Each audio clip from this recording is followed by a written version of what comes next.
एक माँ प्यार के लिए किस हद तक जाए जब उसके बच्चे का प्यार ही उसकी सबसे बड़ी पीड़ा बन जाए। ये सवाल भारत के भीतरी इलाकों की पहाड़ियों में फुसफुसाहट की तरह गूंजता है, जहां समय धीरे धीरे चलता प्रतीत होता है लेकिन दर्द तेजी से चलता है। वहां जीवन है मीरा, एक शांत आत्मा और अटूट हृदय वाली महिला। कड़ी मेहनत से सजे उनके हाथों पर एक ही उद्देश्य के लिए समर्पित जीवन की रेखाएं अंकित हैं। अपने बेटे का पालन पोषण, इलाज और उसे वो सब कुछ दे दो जो उसके पास कभी नहीं था। हर कठोरपन, हर झुर्री, हर रात बिना जागे सिलाई करना मीरा का एक बलिदान था जो उसने मुस्कुराते हुए किया, क्योंकि उसका मानना था कि सच्चा प्यार देने में है, तब भी जब कुछ भी न बचे। वह उन सभी भूली बिसरी माताओं की तस्वीर थी जो अपने बच्चों के सपनों के लिए अपना आराम कुर्बान कर देती हैं। जब सुनहरे गेहूं के खेतों के ऊपर सूरज उगा, मीरा पहले ही उठ चुकी थी। मां से विरासत में मिला पुराना हार आस्था और स्मृति के प्रतीक के रूप में उसकी छाती पर लटका हुआ था। मुर्गियां सूखी जमीन खुरच रही थीं, हवा मसालों और नम मिट्टी की खुशबू फैला रही थी, और प्रार्थनाओं के बीच मीरा क्षितिज की ओर एक ही विचार से देख रही थी। एक दिन मेरा बेटा जीतेगा। रवि ही उसके पास था। छोटी उम्र से ही वह उसकी आशा था, उसके अस्तित्व का कारण था, वह भविष्य जिसे उसने अपने पसीने से गढ़ा था। जब दूसरे बच्चे शाम को खेलते थे, वह दिए की मध्यम रोशनी में पढ़ाई करता था और मीरा पीछे से थकी हुई मुस्कान के साथ उसकी किताबों के लिए यूनिफॉर्म सिलते हुए देखती रहती थी। इस तरह उसने दर्द को वादे में, त्याग को प्यार में बदल दिया। पड़ोसियों ने कहा कि मीरा का दिल इतनी छोटी दुनिया के लिए बहुत बड़ा है। उसने अपना बचाव नहीं किया, बस इतना कहा, मां का प्यार असीम होता है। और यह सच था। जब रवि बड़ा हुआ और उसने बड़े शहर में पढ़ाई करने का फैसला किया, तो मीरा ने अपनी जमीन का एक हिस्सा, परिवार का हार और यहां तक कि अपनी बूढ़ी गाय भी बेच दी जिससे उसका पेट पलता था।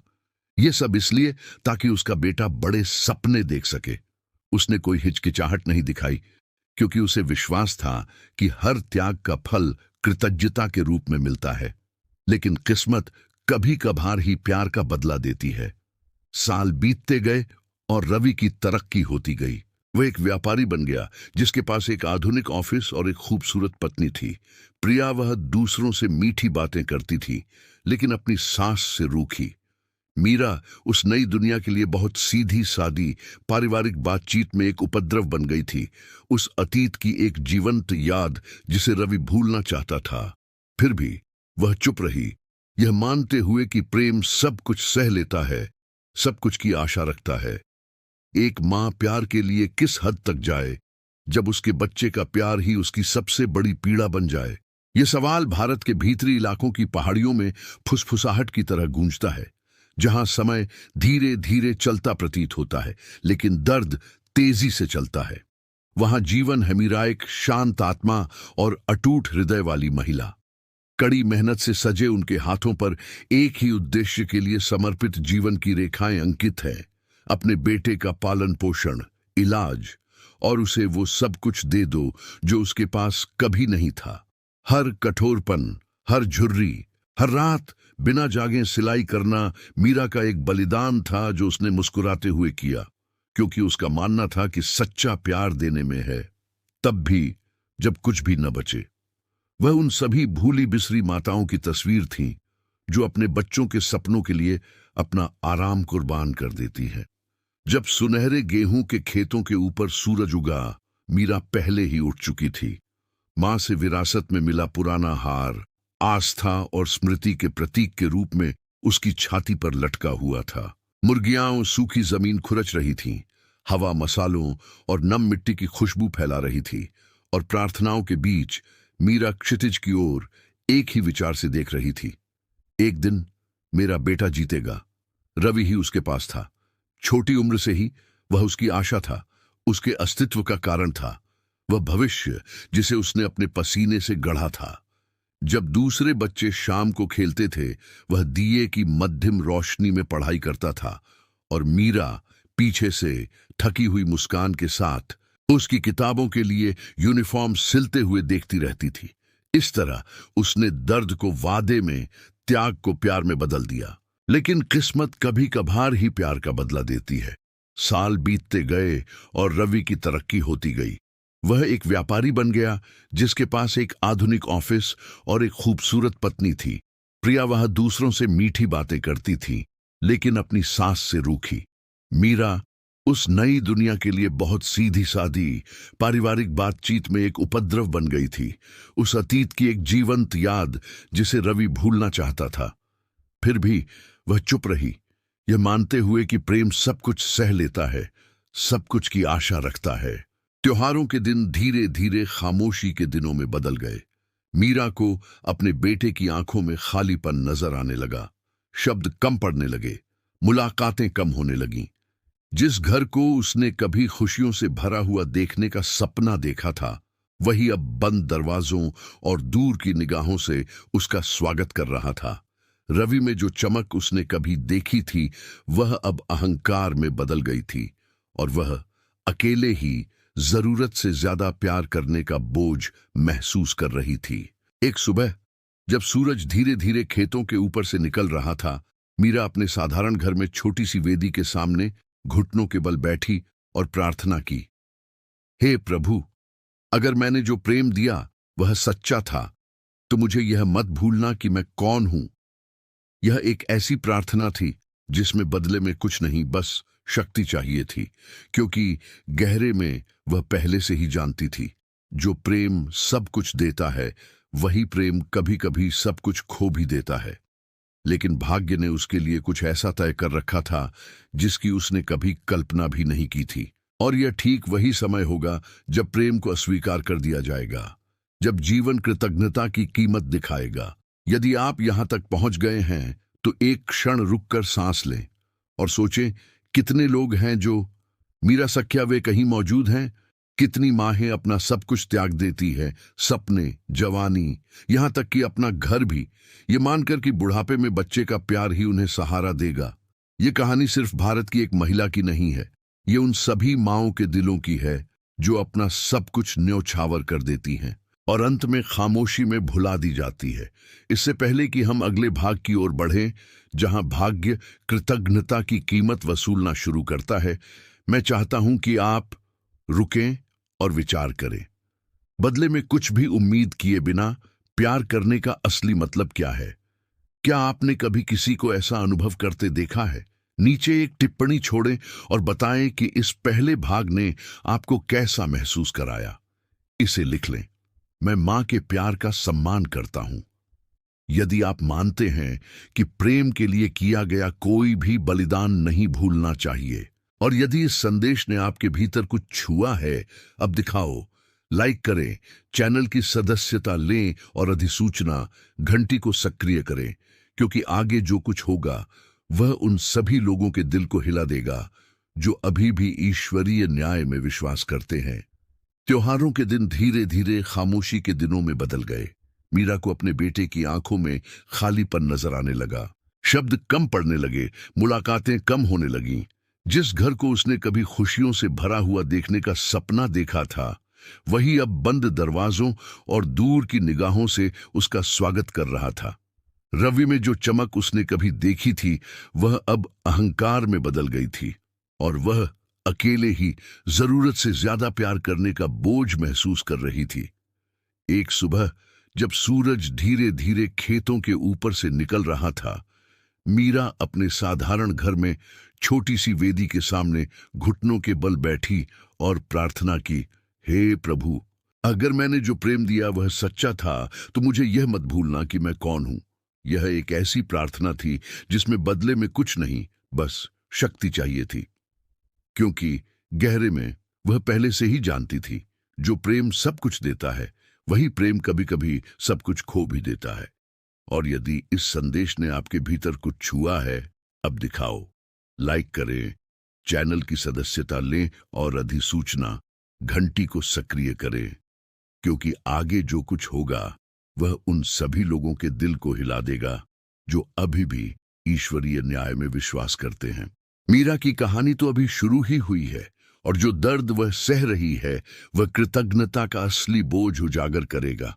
मीरा का हमेशा से मानना था कि मां का प्यार असंभव को भी संभव कर सकता है। एक भारतीय गांव की संकरी गलियों में, जहां हवा धूल और उम्मीद की खुशबू लेकर आती थी, वह अपनी रातें दिए की मंद रोशनी में सिलाई करते हुए बिताती थी। उसके हाथ, जिन पर खुरदुरे निशान और घाव थे, सुई पर ऐसे सरक रहे थे मानो अपने बेटे के भाग्य की कढ़ाई कर रहे हों।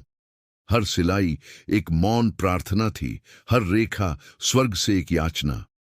मेरे बेटे को वह भूख कभी न लगे जो मैंने झेली है। करघे की आवाज दूर से आते मंदिरों के मंत्रोच्चार से मिलती थी, और उस साधारण घर में मीरा सिर्फ कपड़े ही नहीं सिलती थी, वह भविष्य भी सिलती थी। उसका इकलौता बेटा रवि जमीन पर बिछे एक अस्थाई गद्दे पर चैन से सो रहा था। मीरा उसे एक ऐसे प्यार से देख रही थी जो एक साथ जलता भी है और घाव भी भरता है। उसे वह दिन याद आ गया जब उसने खुद से वादा किया था कि वह उसे एक बेहतर जिंदगी देने के लिए कुछ भी करेगी, उस गरीबी के बोझ से मुक्ति जिसने उसके परिवार को पीढ़ियों से कुचला हुआ था। थके हुए शरीर के बावजूद वह सूर्योदय से पहले उठती, अपने हाथों से आटा गूंथती और मीलों पैदल चलकर बाजार जाती, कपड़े बेचती और सिलाई करती, एक एक पैसा उस सटीकता से बचाती जैसे कोई जानता हो कि थोड़ा थोड़ा करके सब कुछ बनाया जा सकता है। गांव वालों ने कहा कि मीरा लोहे और विश्वास की पक्की थी। उसने कभी शिकायत नहीं की, तब भी नहीं जब पीठ दर्द के कारण वह चुपचाप रोती थी। जब बारिश होती और छत से पानी मेज पर टपकता तो वह बस मुस्कुरा देती, पानी भरने के लिए बर्तन नीचे रख देती और कहती, कल का दिन बेहतर होगा। रवि के लिए उसका प्यार उसकी ताकत और कमजोरी दोनों था। जब उसने कहा कि वह एक दिन कोई बड़ा आदमी बनेगा तो उसने उस पर विश्वास किया। जब उसने बहुत बड़े सपने देखे तो उसने अपना डर अपने तक ही सीमित रखा और कहा, तुम कर सकते हो मेरे बेटे। दुनिया को ऐसे लोगों की जरूरत है जो यह न भूलें कि वे कहां से आए हैं। दिन सालों में बदलते गए और त्याग करना दिनचर्या बन गया। कई रातें ऐसी भी आईं जब मीरा खाना नहीं खाती थी ताकि रवि को भरपेट खाना मिले। उसका खाली पेट उतना नहीं सताता था जितना एक मां के रूप में नाकाम होने का डर। वह रवि की भरी हुई थाली देखकर और मुस्कुराकर संतुष्ट रहती थी। पड़ोसियों ने उसे इतना दुबला पतला और थका हुआ देखकर पूछा कि उसने इतना त्याग क्यों किया। मीरा ने सरलता से उत्तर दिया, एक मां प्रयास को नहीं, प्रेम को मापती है। मीरा का हमेशा से मानना था कि मां का प्यार असंभव को भी संभव कर सकता है। एक भारतीय गांव की संकरी गलियों में, जहां हवा धूल और उम्मीद की खुशबू लेकर आती थी, वह अपनी रातें दिए की मंद रोशनी में सिलाई करते हुए बिताती थी। उसके हाथ, जिन पर खुरदुरे निशान और घाव थे, सुई पर ऐसे सरक रहे थे मानो अपने बेटे के भाग्य की कढ़ाई कर रहे हों। हर सिलाई एक मौन प्रार्थना थी, हर रेखा स्वर्ग से एक याचना। मेरे बेटे को वह भूख कभी न लगे जो मैंने झेली है। करघे की आवाज दूर से आते मंदिरों के मंत्रोच्चार से मिलती थी, और उस साधारण घर में मीरा सिर्फ कपड़े ही नहीं सिलती थी, वह भविष्य भी सिलती थी। गांव वालों ने कहा कि मीरा लोहे और विश्वास की पक्की थी। उसने कभी शिकायत नहीं की, तब भी नहीं जब पीठ दर्द के कारण वह चुपचाप रोती थी।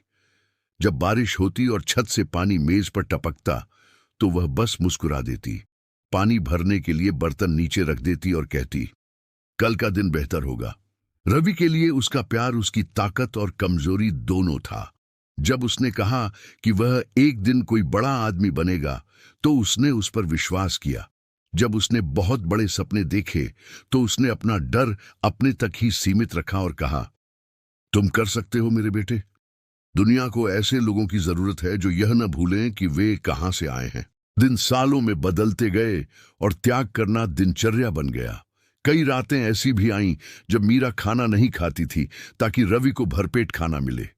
उसका खाली पेट उतना नहीं सताता था जितना एक मां के रूप में नाकाम होने का डर।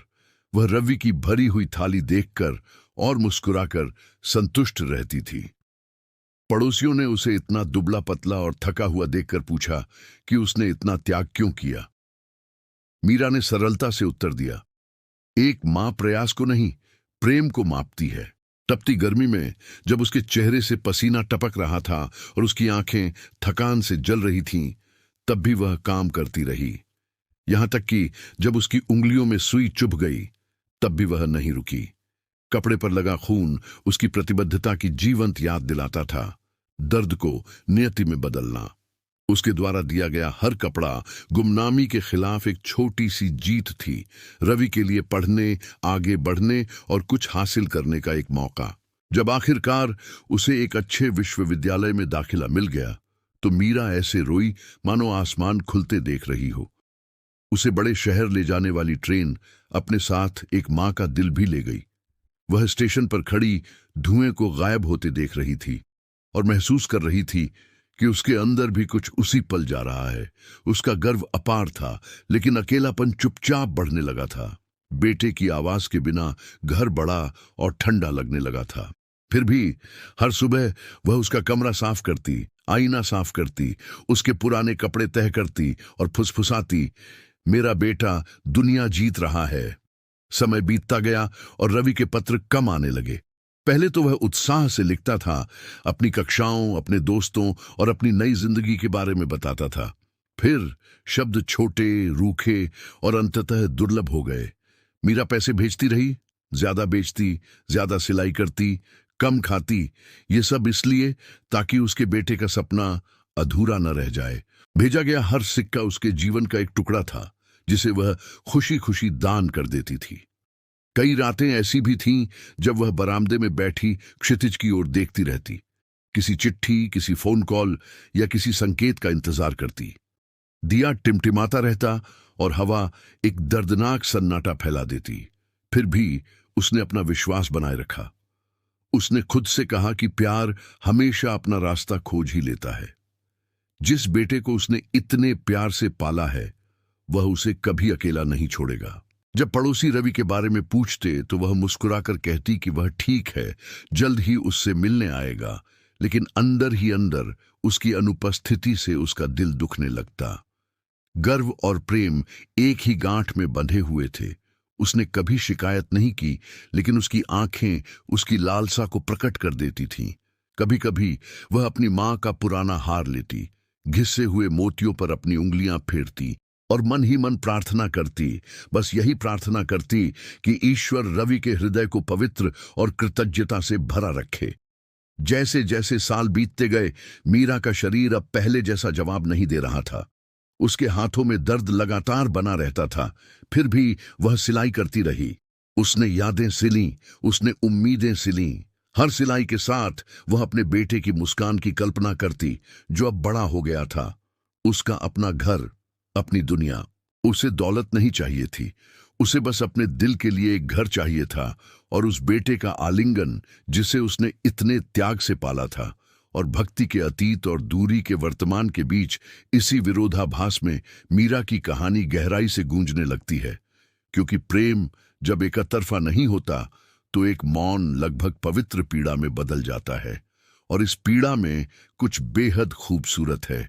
यह दर्शाता है कि एक माँ अपना सब कुछ खोकर भी प्यार जारी रखने में कितनी सक्षम होती है। अब मुझे कमेंट में बताइए, अगर आप मीरा की जगह होते, मैं प्यार के लिए कितनी दूर तक जा सकता हूं। लिखना, मैं मां का प्यार कभी नहीं भूल सकता। यदि आप मानते हैं कि सच्चे बलिदान का बदला विस्मृति से नहीं चुकाया जाना चाहिए। रवि बड़ा हुआ और उसके साथ ही मीरा के दिल में एक जिंदा लौ की तरह पलता गया वो सपना। वो लड़का जो कभी नंगे पांव खेतों में दौड़ता था, अब सूट पहनता था, आत्मविश्वास से बोलता था और सत्ता के खेल में दबदबे वाले आदमियों के बीच चलता था। जब उसके ग्रेजुएट होने की खबर आई तो मीरा घंटों रोई। हर आंसू उस त्याग की याद था जिसने उसे वहां तक पहुंचाया था। उसे वो सर्द रातें, दर्द से सिले कपड़े, वो पल याद थे जब उसका पेट गुड़गुड़ाता था, लेकिन वो संतुष्ट होने का नाटक करती थी। ये सब कुछ सार्थक था। उसका बेटा जीत गया था और अब दुनिया उसकी सराहना कर रही थी। जब रवि ने उसे मुंबई आने का न्योता दिया तो मीरा का दिल तेजी से धड़क उठा। उसने कभी अपना गांव नहीं छोड़ा था, न ही इतनी ऊंची इमारतें देखी थीं। सफर की सुबह उसने अपनी सबसे अच्छी साड़ी पहनी, वही जो उसने उसके माता पिता की शादी में पहनी थी, और गोद में घर की बनी मिठाइयों का एक छोटा सा पैकेट लिए हुए थी। उसके मन में उस पुनर्मिलन की कल्पना थी। आलिंगन, गर्व, पहचान, आखिरकार वह हर चीज की नींव थी, उस साम्राज्य की खामोश आधारशिला जिसे वह अब बनाना शुरू कर रहा था। लेकिन जब ट्रेन मुंबई स्टेशन पर रुकी तो मीरा को एहसास हुआ कि रवि की दुनिया उसकी दुनिया से अलग थी। सब कुछ बहुत तेज, बहुत दूर लग रहा था। गाड़ियां लगातार हॉर्न बजा रही थीं और लोग बिना इधर उधर देखे चल रहे थे। अपने बेटे के नए अपार्टमेंट में पहुंचने पर दरबान ने उसे अजीब नजरों से देखा। उसके सादे कपड़े, पीछे बंधे बाल, उसके बूढ़े हाथ, वह उस विलासिता और बनावटी चमक दमक से अलग दिख रही थी। जब रवि ने दरवाजा खोला तो मीरा ने उसे मुस्कुराते हुए देखा। वही बच्चों जैसी मुस्कान, लेकिन अब आत्मविश्वास और सफलता से भरी हुई। उसने उसे गले लगाया, लेकिन गले लगना जल्दी और संयम से था, मानो समय ने उस भाव की सहजता चुरा ली हो। फिर भी वह खुशी से भर गई। उसने चारों ओर देखा और अवाक रह गई। महंगा फर्नीचर, आधुनिक पेंटिंग, हल्की रोशनी, मानो कोई दूसरी ही दुनिया हो। मीरा ने विनम्रता से मिठाई का पैकेट मेज पर रखा और कहा, मैंने इसे वैसे ही बनाया है जैसे आपको पसंद था। रवि मुस्कुराया, लेकिन इससे पहले कि वह जवाब दे पाता, पीछे से एक महिला की आवाज आई। वो प्रिया थी। खूबसूरत, शालीन, ऐसी औरत जो काम के बोझ से बेखबर लग रही थी। उसकी नजर मीरा पर शिष्टाचार के आवरण में एक ठंडेपन से पड़ी। आह, आप रवि की मां हैं, उसने मुस्कुराते हुए कहा, जो उसकी आंखों तक नहीं पहुंची। मीरा ने विनम्रता से जवाब दिया, घर की तारीफ की और उसे अपने स्वागत के लिए धन्यवाद दिया। लेकिन प्रिया ने बस सिर हिलाया, विचलित होकर अपनी नजरें फिर से अपने मोबाइल पर लगा लीं। लेकिन जब ट्रेन मुंबई स्टेशन पर रुकी तो मीरा को एहसास हुआ कि रवि की दुनिया उसकी दुनिया से अलग थी। सब कुछ बहुत तेज, बहुत दूर लग रहा था। गाड़ियां लगातार हॉर्न बजा रही थीं और लोग बिना इधर उधर देखे चल रहे थे। अपने बेटे के नए अपार्टमेंट में पहुंचने पर दरबान ने उसे अजीब नजरों से देखा। उसके सादे कपड़े, पीछे बंधे बाल, उसके बूढ़े हाथ, वह उस विलासिता और बनावटी चमक दमक से अलग दिख रही थी। जब रवि ने दरवाजा खोला तो मीरा ने उसे मुस्कुराते हुए देखा। वही बच्चों जैसी मुस्कान, लेकिन अब आत्मविश्वास और सफलता से भरी हुई। उसने उसे गले लगाया, लेकिन गले लगना जल्दी और संयम से था, मानो समय ने उस भाव की सहजता चुरा ली हो। फिर भी वह खुशी से भर गई। उसने चारों ओर देखा और अवाक रह गई। महंगा फर्नीचर, आधुनिक पेंटिंग, हल्की रोशनी, मानो कोई दूसरी ही दुनिया हो। मीरा ने विनम्रता से मिठाई का पैकेट मेज पर रखा और कहा, मैंने इसे वैसे ही बनाया है जैसे आपको पसंद था। रवि मुस्कुराया, लेकिन इससे पहले कि वह जवाब दे पाता, पीछे से एक महिला की आवाज आई। वो प्रिया थी। खूबसूरत, शालीन, ऐसी औरत जो काम के बोझ से बेखबर लग रही थी। उसकी नजर मीरा पर शिष्टाचार के आवरण में एक ठंडेपन से पड़ी। आह, आप रवि की मां हैं, उसने मुस्कुराते हुए कहा, जो उसकी आंखों तक नहीं पहुंची। मीरा ने विनम्रता से जवाब दिया, घर की तारीफ की और उसे अपने स्वागत के लिए धन्यवाद दिया। लेकिन प्रिया ने बस सिर हिलाया, विचलित होकर अपनी नजरें फिर से अपने मोबाइल पर लगा लीं। अगले कुछ दिनों में मीरा को एहसास हुआ कि वह दुनिया उसकी अपनी नहीं थी। उसका बेटा हमेशा व्यस्त रहता था, कम बोलता था, बातचीत छोटी छोटी होती थी, ऐसे शब्दों से भरी होती थी जो उसे समझ नहीं आते थे। मुलाकातें, अनुबंध, यात्राएं। दूसरी ओर प्रिया अपनी सास के साधारण हाव भावों से अपनी अधीरता दिखाने की पूरी कोशिश करती थी। जब मीरा रसोई में मदद करने की कोशिश करती तो उसे जबरन विनम्रता से टोक दिया जाता। बहुत हो गया, आराम करो। जब उसने अपने जूते प्रवेश द्वार पर छोड़ दिए तो प्रिया ने मुंह बनाया और तुरंत फर्श साफ कर दिया। छोटे छोटे हाव भाव, लेकिन हर एक शब्दों से ज्यादा चोट पहुंचाता था।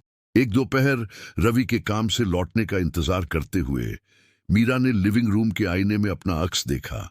उस महंगे सुनहरे फ्रेम वाले आईने में एक थकी हुई औरत दिखाई दे रही थी, जिसके चेहरे पर सालों के संघर्ष के निशान थे। एक पल के लिए वह खुद को पहचान ही नहीं पाई। समय ने उसकी जवानी छीन ली थी, पर उसका प्यार नहीं। फिर भी वहां सुख सुविधाओं से घिरी वह खुद को अदृश्य महसूस कर रही थी। रवि हमेशा की तरह देर से पहुंचा।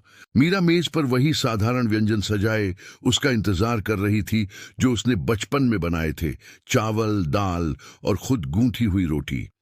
लेकिन प्रिया कुछ ही देर बाद आ पहुंची, खाने को देखा और रूखी आवाज में बोली, रवि, अब ये नहीं खाता मां, आज निवेशकों के साथ डिनर है। मीरा का दिल बैठ गया। उसने अपनी शर्मिंदगी छिपाई, चुपचाप खाना उठाया और उन दोनों को जल्दी जल्दी जाते हुए देखा। उस रात अपार्टमेंट में अकेली वह बालकनी में गई और शहर को निहारा। रोशनियां बनावटी तारों की तरह चमक रही थीं। वह मां, जिसने कभी अपने बेटे को खुश देखने का सपना देखा था, अब सोच रही थी कि उससे कहां गलती हो गई।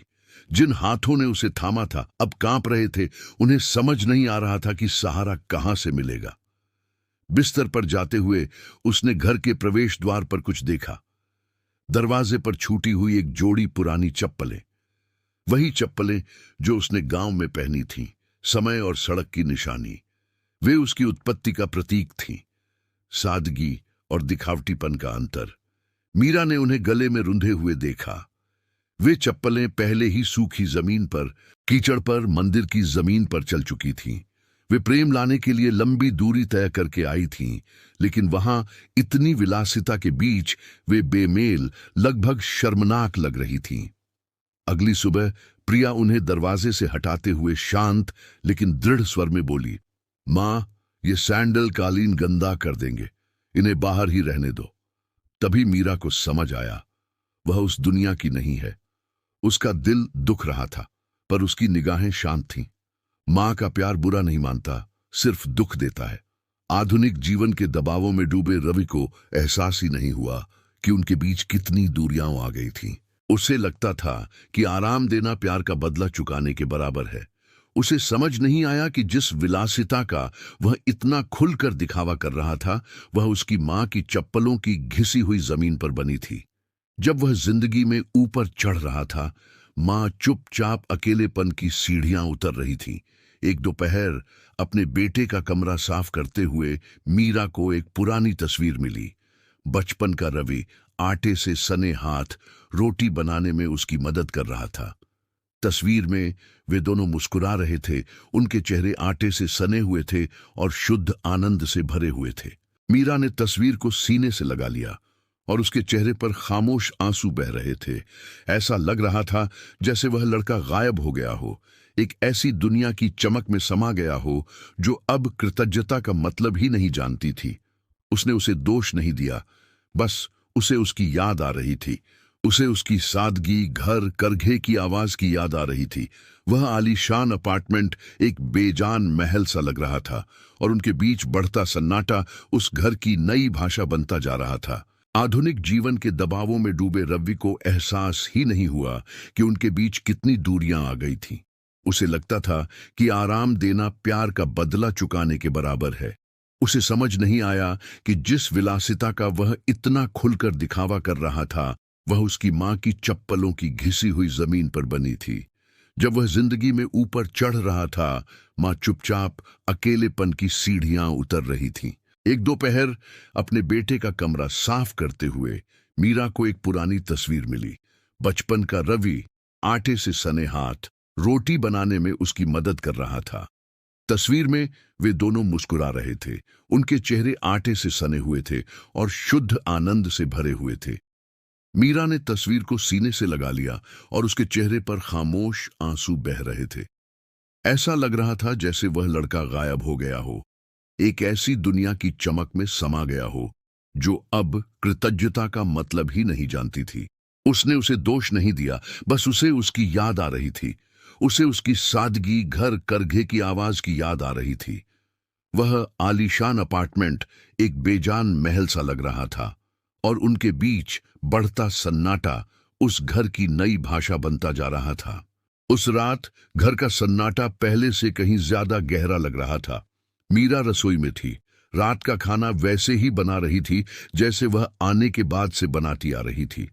ताजे चावल और मसालों की खुशबू हवा में फैली हुई थी और उन साधारण दिनों की याद दिला रही थी जब खाना बनाना एक प्यार का काम था, न कि एक जिम्मेदारी का काम।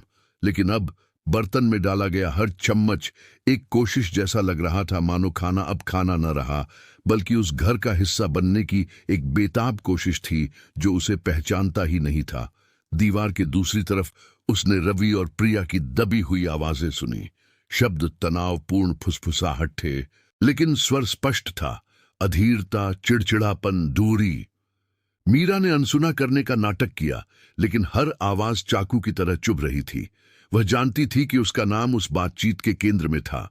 प्रिया धीरे धीरे मां और बेटे के बीच एक अदृश्य दीवार खड़ी कर रही थी। एक दीवार जो बनी थी घमंड, सुविधा और अहंकार से। प्रिया चिल्लाई नहीं, पर उसने शक के बीज बो दिए। उसने जहरीली मिठास के साथ कहा, रवि, तुम्हारी मां को आराम की जरूरत है। शहर की भागदौड़ उनके लिए बहुत ज्यादा है। और देखो, जिस तरह से वो रहती हैं, इतनी सादगी से, वो उनकी नई हैसियत के अनुकूल नहीं है। लोग बातें कर सकते हैं। रवि उलझन में कर्तव्य और वैवाहिक शांति की चाहत के बीच फंसा हुआ सुन रहा था। वो एक ऐसा इंसान था जिस पर अपनी मां का सब कुछ बकाया था, लेकिन अब वो किसी ऐसे व्यक्ति के साए में जी रहा था जो फुसफुसाता था कि वो एक बोझ है। इस बीच मीरा मेज सजा रही थी। उसने धीरे धीरे बर्तन रखे, किसी ऐसे व्यक्ति की तरह जो जानता हो कि शायद यह उसका आखिरी काम हो। बीच में वह कटोरा रखा था जिसमें वह हमेशा दाल परोसती थी। वही बर्तन जो रवि को बचपन से बहुत पसंद था। कटोरा पुराना था, किनारों पर छोटी छोटी दरारें थीं, लेकिन उसमें इतिहास छिपा था। वह उसे गांव से ऐसे लाई थी मानो कोई ताबीज हो, निरंतरता का, घर की निशानी। रवि कमरे में दाखिल हुआ। उसका सूट अभी भी बेदागा था, उसका चेहरा थका हुआ था, लेकिन उसकी निगाहें कहीं और थीं। मीरा उसे देखकर खुश हुई और मुस्कुराई। बैठ जाओ बेटा, मैंने इसे वैसे ही बनाया है जैसे तुम्हें पसंद है। उसने खाने को देखा, अपनी मां के बूढ़े चेहरे को, और उसके अंदर कुछ झिझक रहा था। इससे पहले कि वह कुछ कह पाता, प्रिया प्रकट हुई, दोनों हाथों को क्रॉस करके ठंडेपन से नजारा देख रही थी। रवि, क्या हम थोड़ी देर बात कर सकते हैं? उसने कहा। दीवार के दूसरी तरफ उसने रवि और प्रिया की दबी हुई आवाजें सुनी। शब्द तनावपूर्ण फुसफुसाहट थे, लेकिन स्वर स्पष्ट था। अधीरता, चिड़चिड़ापन, दूरी। मीरा ने अनसुना करने का नाटक किया, लेकिन हर आवाज चाकू की तरह चुभ रही थी। वह जानती थी कि उसका नाम उस बातचीत के केंद्र में था। प्रिया धीरे धीरे मां और बेटे के बीच एक अदृश्य दीवार खड़ी कर रही थी। एक दीवार जो बनी थी घमंड, सुविधा और अहंकार से। प्रिया चिल्लाई नहीं, पर उसने शक के बीज बो दिए। उसने जहरीली मिठास के साथ कहा, रवि, तुम्हारी मां को आराम की जरूरत है। शहर की भागदौड़ उनके लिए बहुत ज्यादा है। और देखो, जिस तरह से वो रहती हैं, इतनी सादगी से, वो उनकी नई हैसियत के अनुकूल नहीं है। लोग बातें कर सकते हैं। रवि उलझन में कर्तव्य और वैवाहिक शांति की चाहत के बीच फंसा हुआ सुन रहा था। वो एक ऐसा इंसान था जिस पर अपनी मां का सब कुछ बकाया था, लेकिन अब वो किसी ऐसे व्यक्ति के साए में जी रहा था जो फुसफुसाता था कि वो एक बोझ है। इस बीच मीरा मेज सजा रही थी। उसने धीरे धीरे बर्तन रखे, किसी ऐसे व्यक्ति की तरह जो जानता हो कि शायद यह उसका आखिरी काम हो। बीच में वह कटोरा रखा था जिसमें वह हमेशा दाल परोसती थी। वही बर्तन जो रवि को बचपन से बहुत पसंद था। कटोरा पुराना था, किनारों पर छोटी छोटी दरारें थीं, लेकिन उसमें इतिहास छिपा था। वह उसे गांव से ऐसे लाई थी मानो कोई ताबीज हो, निरंतरता का, घर की निशानी। रवि कमरे में दाखिल हुआ। उसका सूट अभी भी बेदागा था, उसका चेहरा थका हुआ था, लेकिन उसकी निगाहें कहीं और थीं। मीरा उसे देखकर खुश हुई और मुस्कुराई। बैठ जाओ बेटा, मैंने इसे वैसे ही बनाया है जैसे तुम्हें पसंद है। उसने खाने को देखा, अपनी मां के बूढ़े चेहरे को, और उसके अंदर कुछ झिझक रहा था। इससे पहले कि वह कुछ कह पाता, प्रिया प्रकट हुई, दोनों हाथों को क्रॉस करके ठंडेपन से नजारा देख रही थी। रवि, क्या हम थोड़ी देर बात कर सकते हैं? उसने कहा। रात का खाना ठंडा हो रहा था, घर मानो इंतजार कर रहा हो। मीरा ठिठक गई। उसे आभास हो गया कि कुछ होने वाला है, कुछ ऐसा जो सब कुछ बदल देगा। जब वे मेज पर लौटे तो हवा पहले से ही भारी थी। रवि उसकी आंखों में देख नहीं पा रहा था। उसने अपने बालों में हाथ फेरा, एक गहरी सांस ली और फिर धीमी आवाज में कहा, मां, हमें बात करनी है। मीरा उसे उलझन में लेकिन शांत भाव से देखती रही। जरूर बेटा, क्या बात है? रवि हिचकिचाया, उसका दिल जोर से धड़क रहा था। प्रिया उसे स्थिर और मौन देखती रही।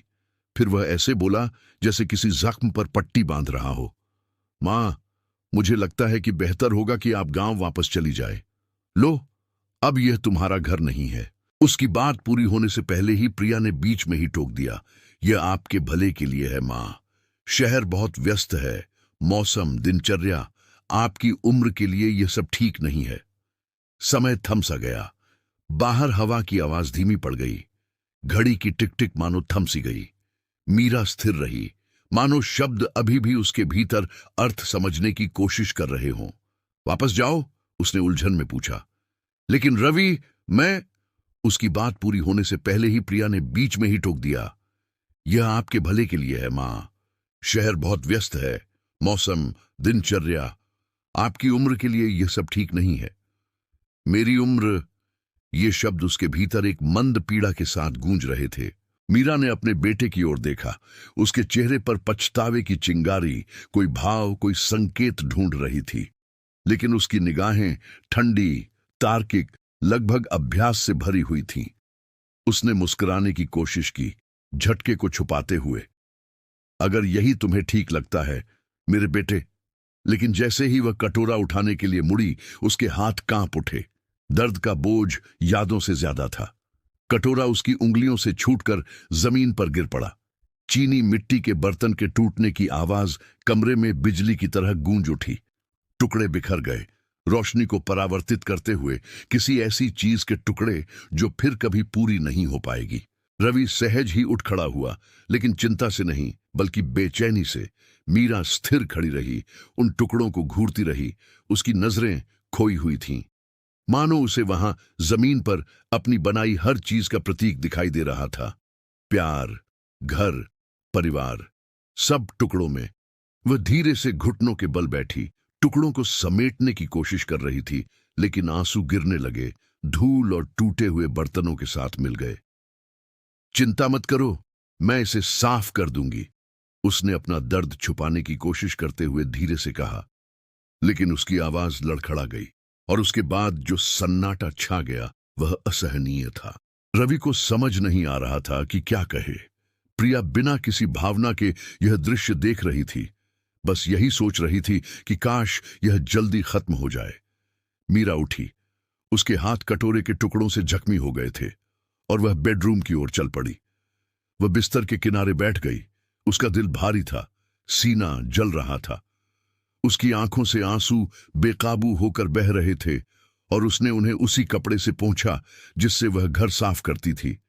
वह नहीं चाहती थी कि उसका बेटा उसे रोता हुआ देखे।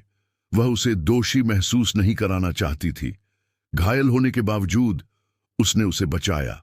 उस रात उसने चुपचाप अपना बैग पैक किया, कुछ कपड़े, उसकी मां का हार और बचपन में रवि की एक तस्वीर। प्यार को समर्पित जीवन का बस यही बचा था। जब भोर हुई तो मीरा ने वह नीली साड़ी पहन ली जो उसने खास मौकों के लिए बचा कर रखी थी। उसने आखिरी बार अपार्टमेंट को देखा, हर ठंडा कोना, हर छोटी बड़ी चीज जिसने कभी उसका स्वागत नहीं किया था। दरवाजे पर उसकी पुरानी चप्पलें उसका इंतजार कर रही थीं, वही जिन्हें प्रिया घर के अंदर नहीं देखना चाहती थी। जैसे ही उसने अपनी सैंडल पहनी, उसे पीछे से कदमों की आहट सुनाई दी। रवि चुपचाप खड़ा रहा। उसने कुछ नहीं कहा, बस उसके सूटकेस का हैंडल पकड़े रहा। उसकी नजरों से बचने की कोशिश कर रहा था। मैं हर महीने पैसे भेजूंगा, उसने रूखेपन से कहा। मीरा ने बस सिर हिलाया। मुझे पैसों की नहीं, बेटे की कमी होगी, तुम्हारी कमी होगी। वह धीरे धीरे सीढ़ियां उतरी, एक हाथ में उसका सूटकेस और दूसरे में उसकी गरिमा।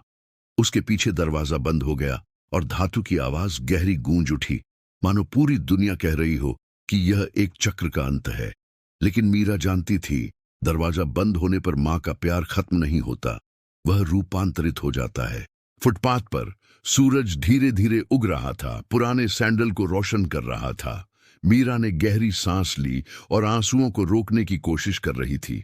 उसके अंदर अभी भी विश्वास था, विश्वास की नियति एक दिन प्यार के लिए बहाए गए आंसुओं की कीमत वसूल करेगी।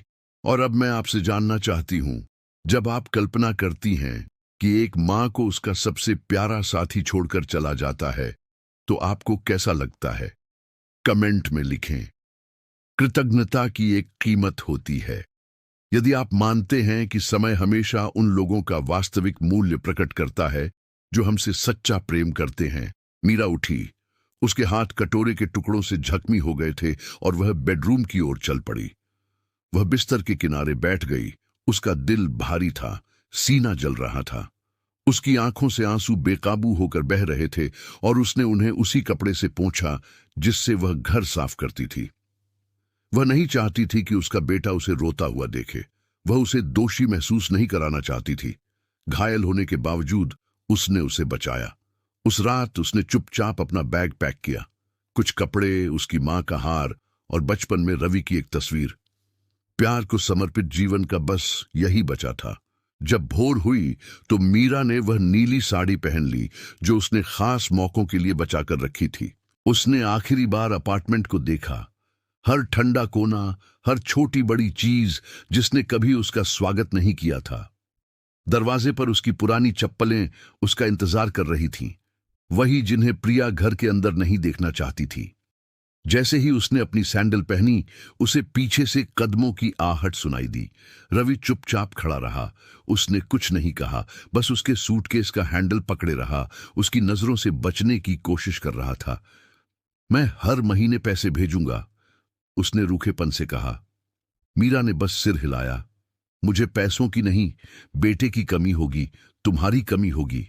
वह धीरे धीरे सीढ़ियां उतरी, एक हाथ में उसका सूटकेस और दूसरे में उसकी गरिमा।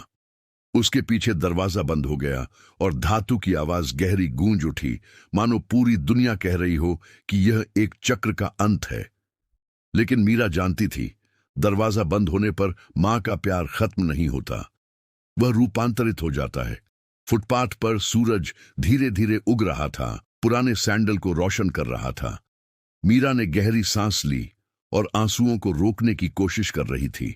उसके अंदर अभी भी विश्वास था, विश्वास की नियति एक दिन प्यार के लिए बहाए गए आंसुओं की कीमत वसूल करेगी।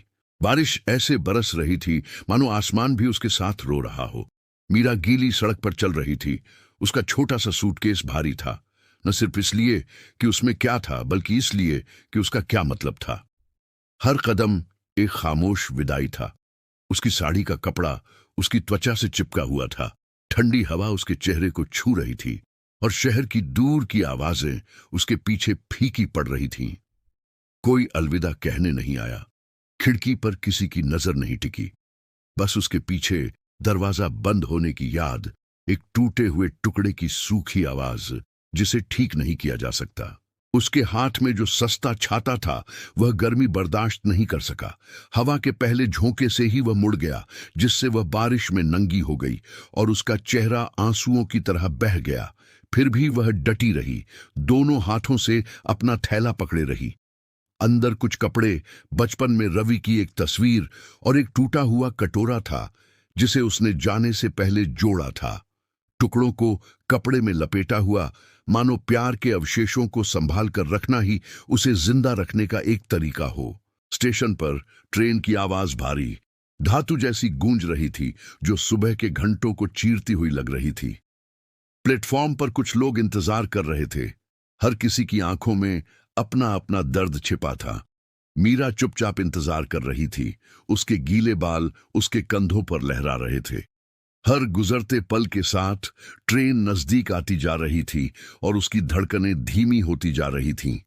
मानो उसका शरीर जो होने वाला था उसे स्वीकार करने से इनकार कर रहा हो। जब ट्रेन आई तो वह खिड़की के पास सीट ढूंढते हुए सावधानी से उसमें चढ़ी। बाहर शहर की रोशनियां एक एक करके बुझती जा रही थीं, मानो पूरी दुनिया उसे छोड़कर जा रही हो। उसने अपना माथा ठंडे शीशे पर टिका दिया और आंखें बंद कर लीं। ट्रेन की गति से सब कुछ कांप उठा, उसका शरीर, उसकी आत्मा, उसकी यादें। मानो हर झटका कह रहा था, अब तुम अकेली हो। जैसे जैसे ट्रेन की गति बढ़ती गई, अतीत की झलकियां उभरने लगीं, मानो किसी सपने के टुकड़े हों जिन्हें समय मिटाने की कोशिश कर रहा हो, लेकिन दर्द जिंदा करने पर अड़ा हो। रवि, जो अभी भी बच्चा था, पुराने खेत के आंगन में दौड़ रहा था, कीचड़ से सना चेहरा लिए हंस रहा था। और तेज माँ, वह कहता, जब माँ पानी की बाल्टी लेकर उसके पीछे दौड़ती। जिंदगी थी, प्यार था, भविष्य था, गीली मिट्टी की महक, मुर्गियों के चोंच मारने की आवाज, गेहूंों के खेतों पर उगता सूरज, ये सब अब बस एक याद बनकर रह गया था। मीरा ने खिड़की के शीशे में अपनी उस औरत का अक्स देखा जो अब बन चुकी थी और खुद को पहचान ही नहीं पा रही थी। उसका चेहरा झुर्रीदार था, आंखें थकी हुई थीं, लेकिन फिर भी कुछ ऐसा था जिसे न तो समय और न ही अस्वीकृति छीन सकती थी। विश्वास। घंटों बाद गांव के पास पहुंचते ही ट्रेन की गति धीमी हो गई। ब्रेक की आवाज राहत और दर्द दोनों का एहसास दिला रही थी। जब ट्रेन उतरी तो मिट्टी की जमीन ने किसी पुराने दोस्त की तरह उसका स्वागत किया। हवा अलग थी, ज्यादा शुद्ध पर ज्यादा एकाकी भी। बारिश रुक गई थी, बस मिट्टी की महक और कड़ाके की ठंड रह गई थी। वह उस संकरी सड़क पर चल रही थी जो उस पुरानी जगह की ओर जाती थी। जो पेड़ कभी छाया देते थे अब नंगे हो गए थे, उनकी मुड़ी हुई शाखाएं मानो आकाश की ओर उठी हुई भुजाओं जैसी किसी ऐसी चीज की भीख मांग रही हो जो कभी नहीं मिली। लकड़ी का दरवाजा जंग खा गया था और उसके खुलने पर जो चरमराहट की आवाज आ रही थी वह किसी शोकपूर्ण अभिवादन जैसी लग रही थी। अंदर वह जगह समय की एक तस्वीर थी। टूटी दीवारें, धूल भरा फर्श, मकड़ी के जाले की पतली परत से ढकी पुरानी वेदी। मीरा ने अपना बैग नीचे रखा और गहरी सांस ली। हवा में त्याग की गंध थी, लेकिन साथ ही मूल की भी। यहीं से सब कुछ शुरू हुआ था, यहीं पर प्रेम का बीजारोपण हुआ था और शायद यहीं पर उसे पुनर्जन्म के लिए मरना भी जरूरी था।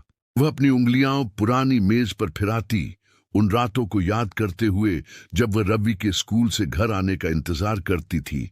खाना तैयार और लैंप जल रहा होता था। एक दिन तुम बड़े हो जाओगे, वह कहती, और वह उस मासूम मुस्कान के साथ जवाब देता जो अब सिर्फ तस्वीरों में ही दिखती है। बाहर बारिश फिर से शुरू हो गई, हल्की और लगातार, मानो दुनिया भर के पाप धो देना चाहती हो। मीरा ने खिड़की से बाहर देखा और पानी से लथपथ खेत को देखा जिसमें धूसर आकाश की झलक दिखाई दे रही थी।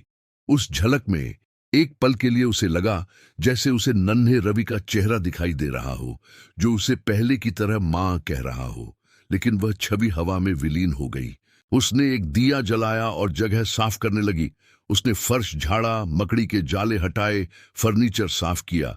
हर हरकत एक तरह का प्रतिरोध था, ये कहने का एक अंदाज कि मैं अभी भी यहां हूं। और जैसे ही उसने सफाई की, उसका मन उस पल में लौट गया। प्रिया की ठंडी निगाहें, रवि की कांपती आवाज, कटोरे के टूटने की आवाज। वह आवाज उसके दिमाग से जा ही नहीं रही थी, वह दिल टूटने की आवाज थी।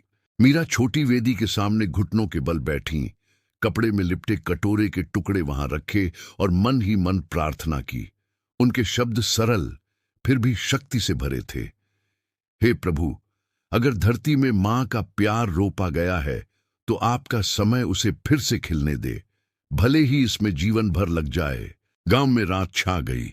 बाहर तेज हवा चल रही थी और पुरानी खिड़कियों की चरमराहट एक उदास धुन बना रही थी। मीरा ने एक मोमबत्ती जलाई और खिड़की के पास बैठकर अंधेरे क्षितिज को निहारने लगी। दूर शहर किसी दूसरी दुनिया की तरह चमक रहा था, वह दुनिया जहां उसका बेटा रहता था और भूल गया था। आसमान की ओर देखते हुए वह शांत स्वर में खुद से बातें करने लगी, मानो हवा को कुछ सिखा रही हो। लोग भूल जाते हैं, लेकिन समय नहीं। समय धैर्यवान है, देखता है, मांग करता है। और उसी क्षण उसके चेहरे पर एक आंसू बह निकला, लेकिन निराशा का नहीं। यह उस व्यक्ति के मौन विश्वास से उपजा आंसू था जो जानता है कि ईश्वर अभी भी लिख रहा है। बाहर ट्रेन की आवाज फिर से गूंज रही थी, दूर से उसे याद दिला रही थी कि जिंदगी चलती रहती है, लेकिन उसके अंदर कुछ बदलने लगा था।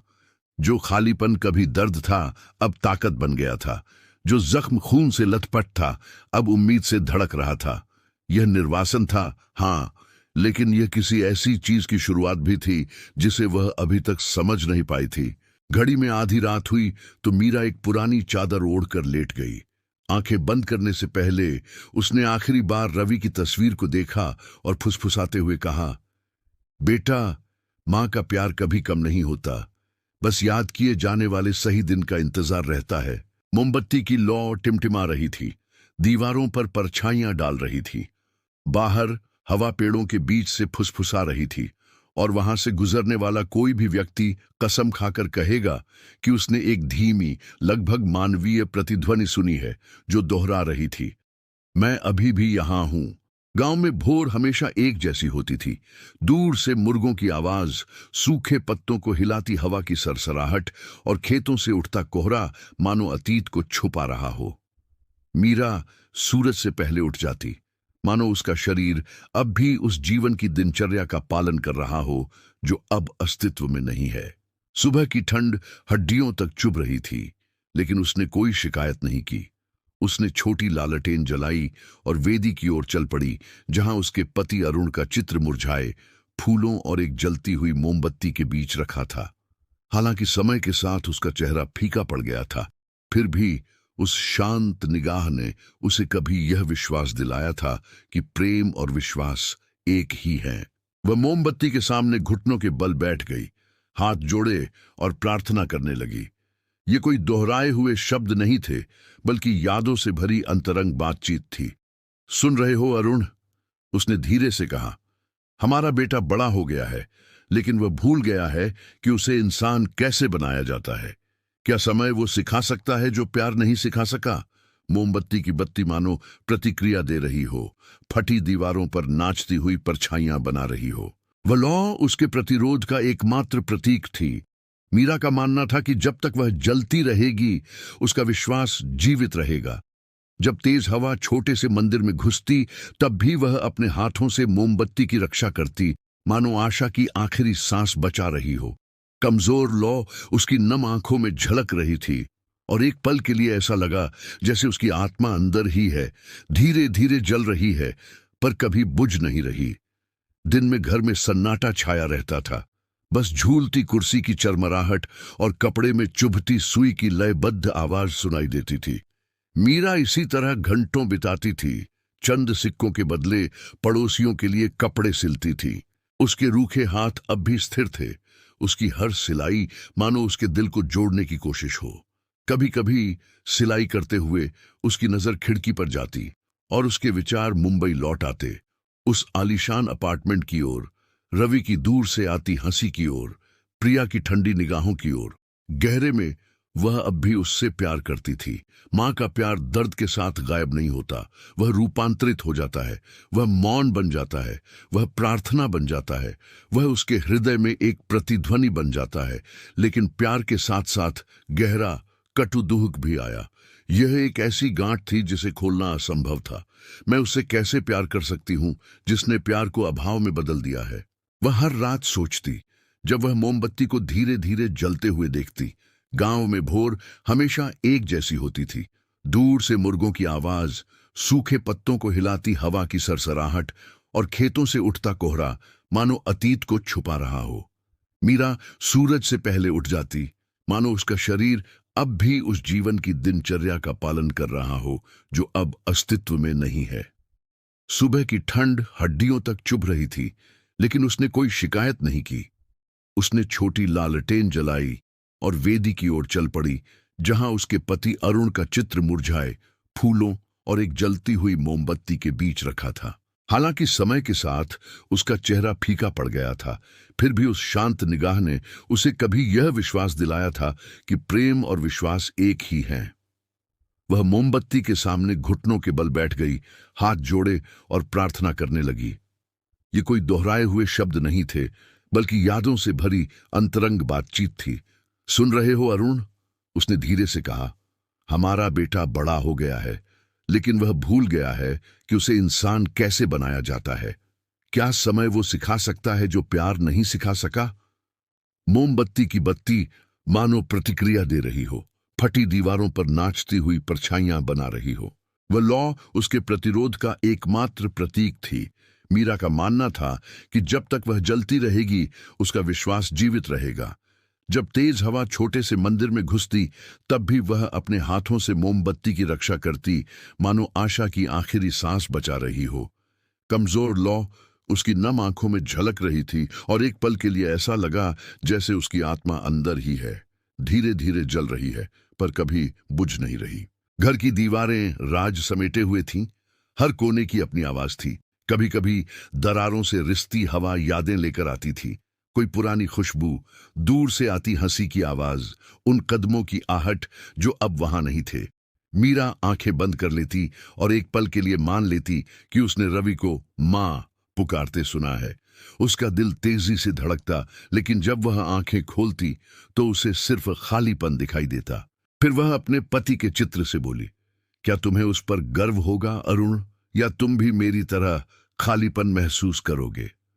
मौन ही उसका एकमात्र उत्तर था, लेकिन उस मौन में कुछ पवित्र था। यह ऐसा मौन था जो सिखाता है, बिना शब्दों के प्रकट करता है। इसी मौन में मीरा को शक्ति मिली। रात होते होते गांव अंधेरे में डूब गया। कुछ रोशनियां जल्दी ही बुझ गईं और झींगुरों की आवाज हवा में गूंजने लगी। मीरा बरामदे में बैठी एक घिसी हुई शॉल ओढ़े आसमान को निहार रही थी। तारे वहां और करीब लग रहे थे, मानो ईश्वर ने छोटी छोटी खिड़कियां खुली छोड़ी हों ताकि आत्माएं धरती पर झांक सकें। उसने एक खास तारे को देखा जो हमेशा एक ही था और बुदबुदाई, अगर अब भी कोई रास्ता है तो उसे वापस ले आए। समय बीतता गया, दिन धीमी गति से घिसटते गए। कभी कभी मीरा रवि के पुराने पत्र उठा लेती जो उसने तब लिखे थे जब वह अभी भी पढ़ाई कर रहा था। टेढ़ी मेढ़ी लिखावट, सीधे साधे शब्द, प्यार और कृतज्ञता के वादे। एक दिन मैं तुम्हें एक सुंदर घर दूंगी मां, तुम्हें फिर कभी काम नहीं करना पड़ेगा। उन वाक्यों को दोबारा पढ़ते हुए वह कड़वी मुस्कान के साथ बोली, घर तो मिल गया लेकिन घर खो गया, और बिना आत्मा वाला घर क्या होता है, बस दीवारें। एक दोपहर किताबों की अलमारी साफ करते हुए उसे वेदी के नीचे एक छोटा सा लकड़ी का बक्सा मिला। अंदर कुछ पुराने सिक्के, अरुण की कढ़ाई वाला एक रूमाल और एक पीला पड़ा हुआ नोट था। लिखावट उसी की थी, अगर प्यार कभी तुम्हें तकलीफ दे तो याद रखना, सच्चा प्यार बांधता नहीं, आजाद करता है। मीरा ने कागज को सीने से लगाया। उसकी धड़कनें तेज हो गईं। शायद यही वो याद दिलाने वाली बात थी जिसकी उसे जरूरत थी, कि प्यार चोट लगने पर भी प्यार ही रहता है। गांव वाले उसके बारे में बातें करने लगे। कुछ ने कहा कि मीरा पागल हो गई है, कि वह भूतों से बातें करती है। कुछ ने दावा किया कि वह एक संत है, क्योंकि बिना आस्था के कोई भी मानवीय कष्ट इस तरह सहन नहीं किया जा सकता। हालांकि मीरा ने इन अफवाहों पर ध्यान नहीं दिया। उसका मन कहीं दूर था, अपने ईश्वर और अतीत के बीच एक अदृश्य संवाद में डूबा हुआ। घर की दीवारें राज समेटे हुए थीं, हर कोने की अपनी आवाज थी। कभी कभी दरारों से रिसती हवा यादें लेकर आती थी, कोई पुरानी खुशबू, दूर से आती हंसी की आवाज, उन कदमों की आहट जो अब वहां नहीं थे। मीरा आंखें बंद कर लेती और एक पल के लिए मान लेती कि उसने रवि को मां पुकारते सुना है। उसका दिल तेजी से धड़कता, लेकिन जब वह आंखें खोलती तो उसे सिर्फ खालीपन दिखाई देता। फिर वह अपने पति के चित्र से बोली, क्या तुम्हें उस पर गर्व होगा अरुण, या तुम भी मेरी तरह खालीपन महसूस करोगे? मौन ही उसका एकमात्र उत्तर था, लेकिन उस मौन में कुछ पवित्र था। यह ऐसा मौन था जो सिखाता है, बिना शब्दों के प्रकट करता है। इसी मौन में मीरा को शक्ति मिली। रात होते होते गांव अंधेरे में डूब गया। कुछ रोशनियां जल्दी ही बुझ गईं और झींगुरों की आवाज हवा में गूंजने लगी। मीरा बरामदे में बैठी एक घिसी हुई शॉल ओढ़े आसमान को निहार रही थी। तारे वहां और करीब लग रहे थे, मानो ईश्वर ने छोटी छोटी खिड़कियां खुली छोड़ी हों ताकि आत्माएं धरती पर झांक सके। उसने एक खास तारे को देखा जो हमेशा एक ही था और बुदबुदाई, अगर अब भी कोई रास्ता है तो उसे वापस ले आए। एक दोपहर किताबों की अलमारी साफ करते हुए उसे वेदी के नीचे एक छोटा सा लकड़ी का बक्सा मिला। अंदर कुछ पुराने सिक्के, अरुण की कढ़ाई वाला एक रूमाल और एक पीला पड़ा हुआ नोट था। लिखावट उसी की थी, अगर प्यार कभी तुम्हें तकलीफ दे तो याद रखना, सच्चा प्यार बांधता नहीं, आजाद करता है। मीरा ने कागज को सीने से लगाया। उसकी धड़कनें तेज हो गईं। शायद यही वो याद दिलाने वाली बात थी जिसकी उसे जरूरत थी, कि प्यार चोट लगने पर भी प्यार ही रहता है। गांव वाले उसके बारे में बातें करने लगे। कुछ ने कहा कि मीरा पागल हो गई है, कि वह भूतों से बातें करती है। कुछ ने दावा किया कि वह एक संत है, क्योंकि बिना आस्था के कोई भी मानवीय कष्ट इस तरह सहन नहीं किया जा सकता। हालांकि मीरा ने इन अफवाहों पर ध्यान नहीं दिया।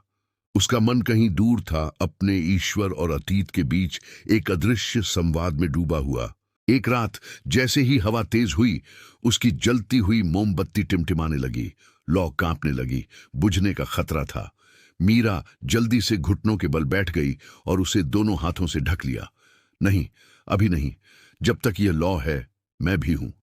उसके चेहरे पर आंसू बह निकले। लौ हिली, प्रतिरोध किया और वहीं रही। वह मुस्कुराई। यह एक छोटा सा चमत्कार था, पर सच था। अगले कुछ दिनों में वह गांव के छोटे से मंदिर में जाने लगी, जहां वह ताजे फूल चढ़ाती और मन ही मन रवि के लिए प्रार्थना करती।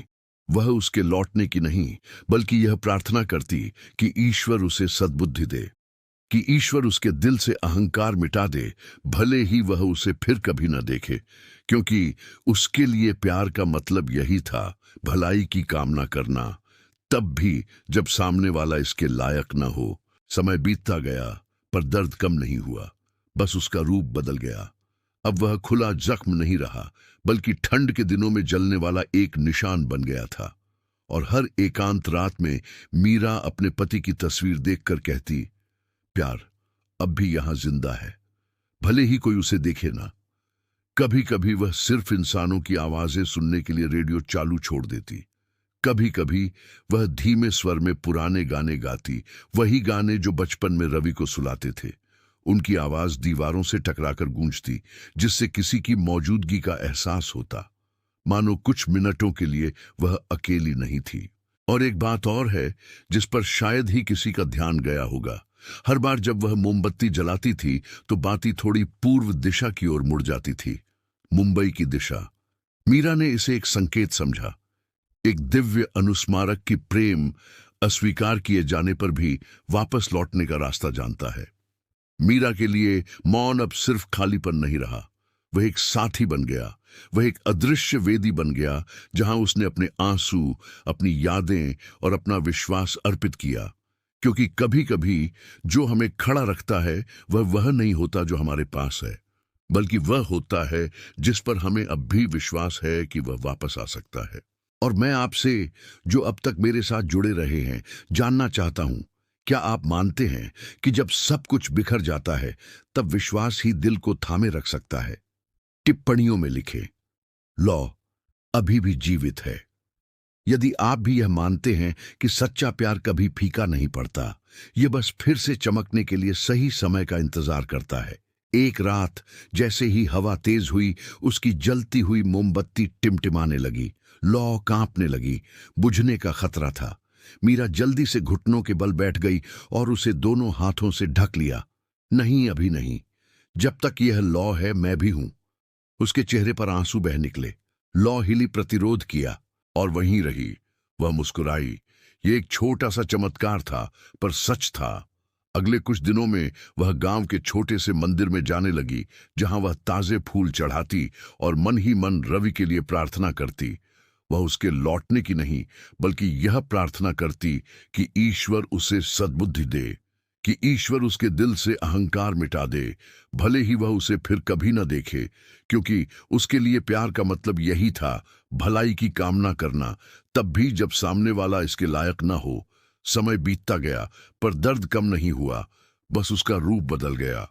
अब वह खुला जख्म नहीं रहा, बल्कि ठंड के दिनों में जलने वाला एक निशान बन गया था। और हर एकांत रात में मीरा अपने पति की तस्वीर देखकर कहती, प्यार अब भी यहां जिंदा है, भले ही कोई उसे देखे ना।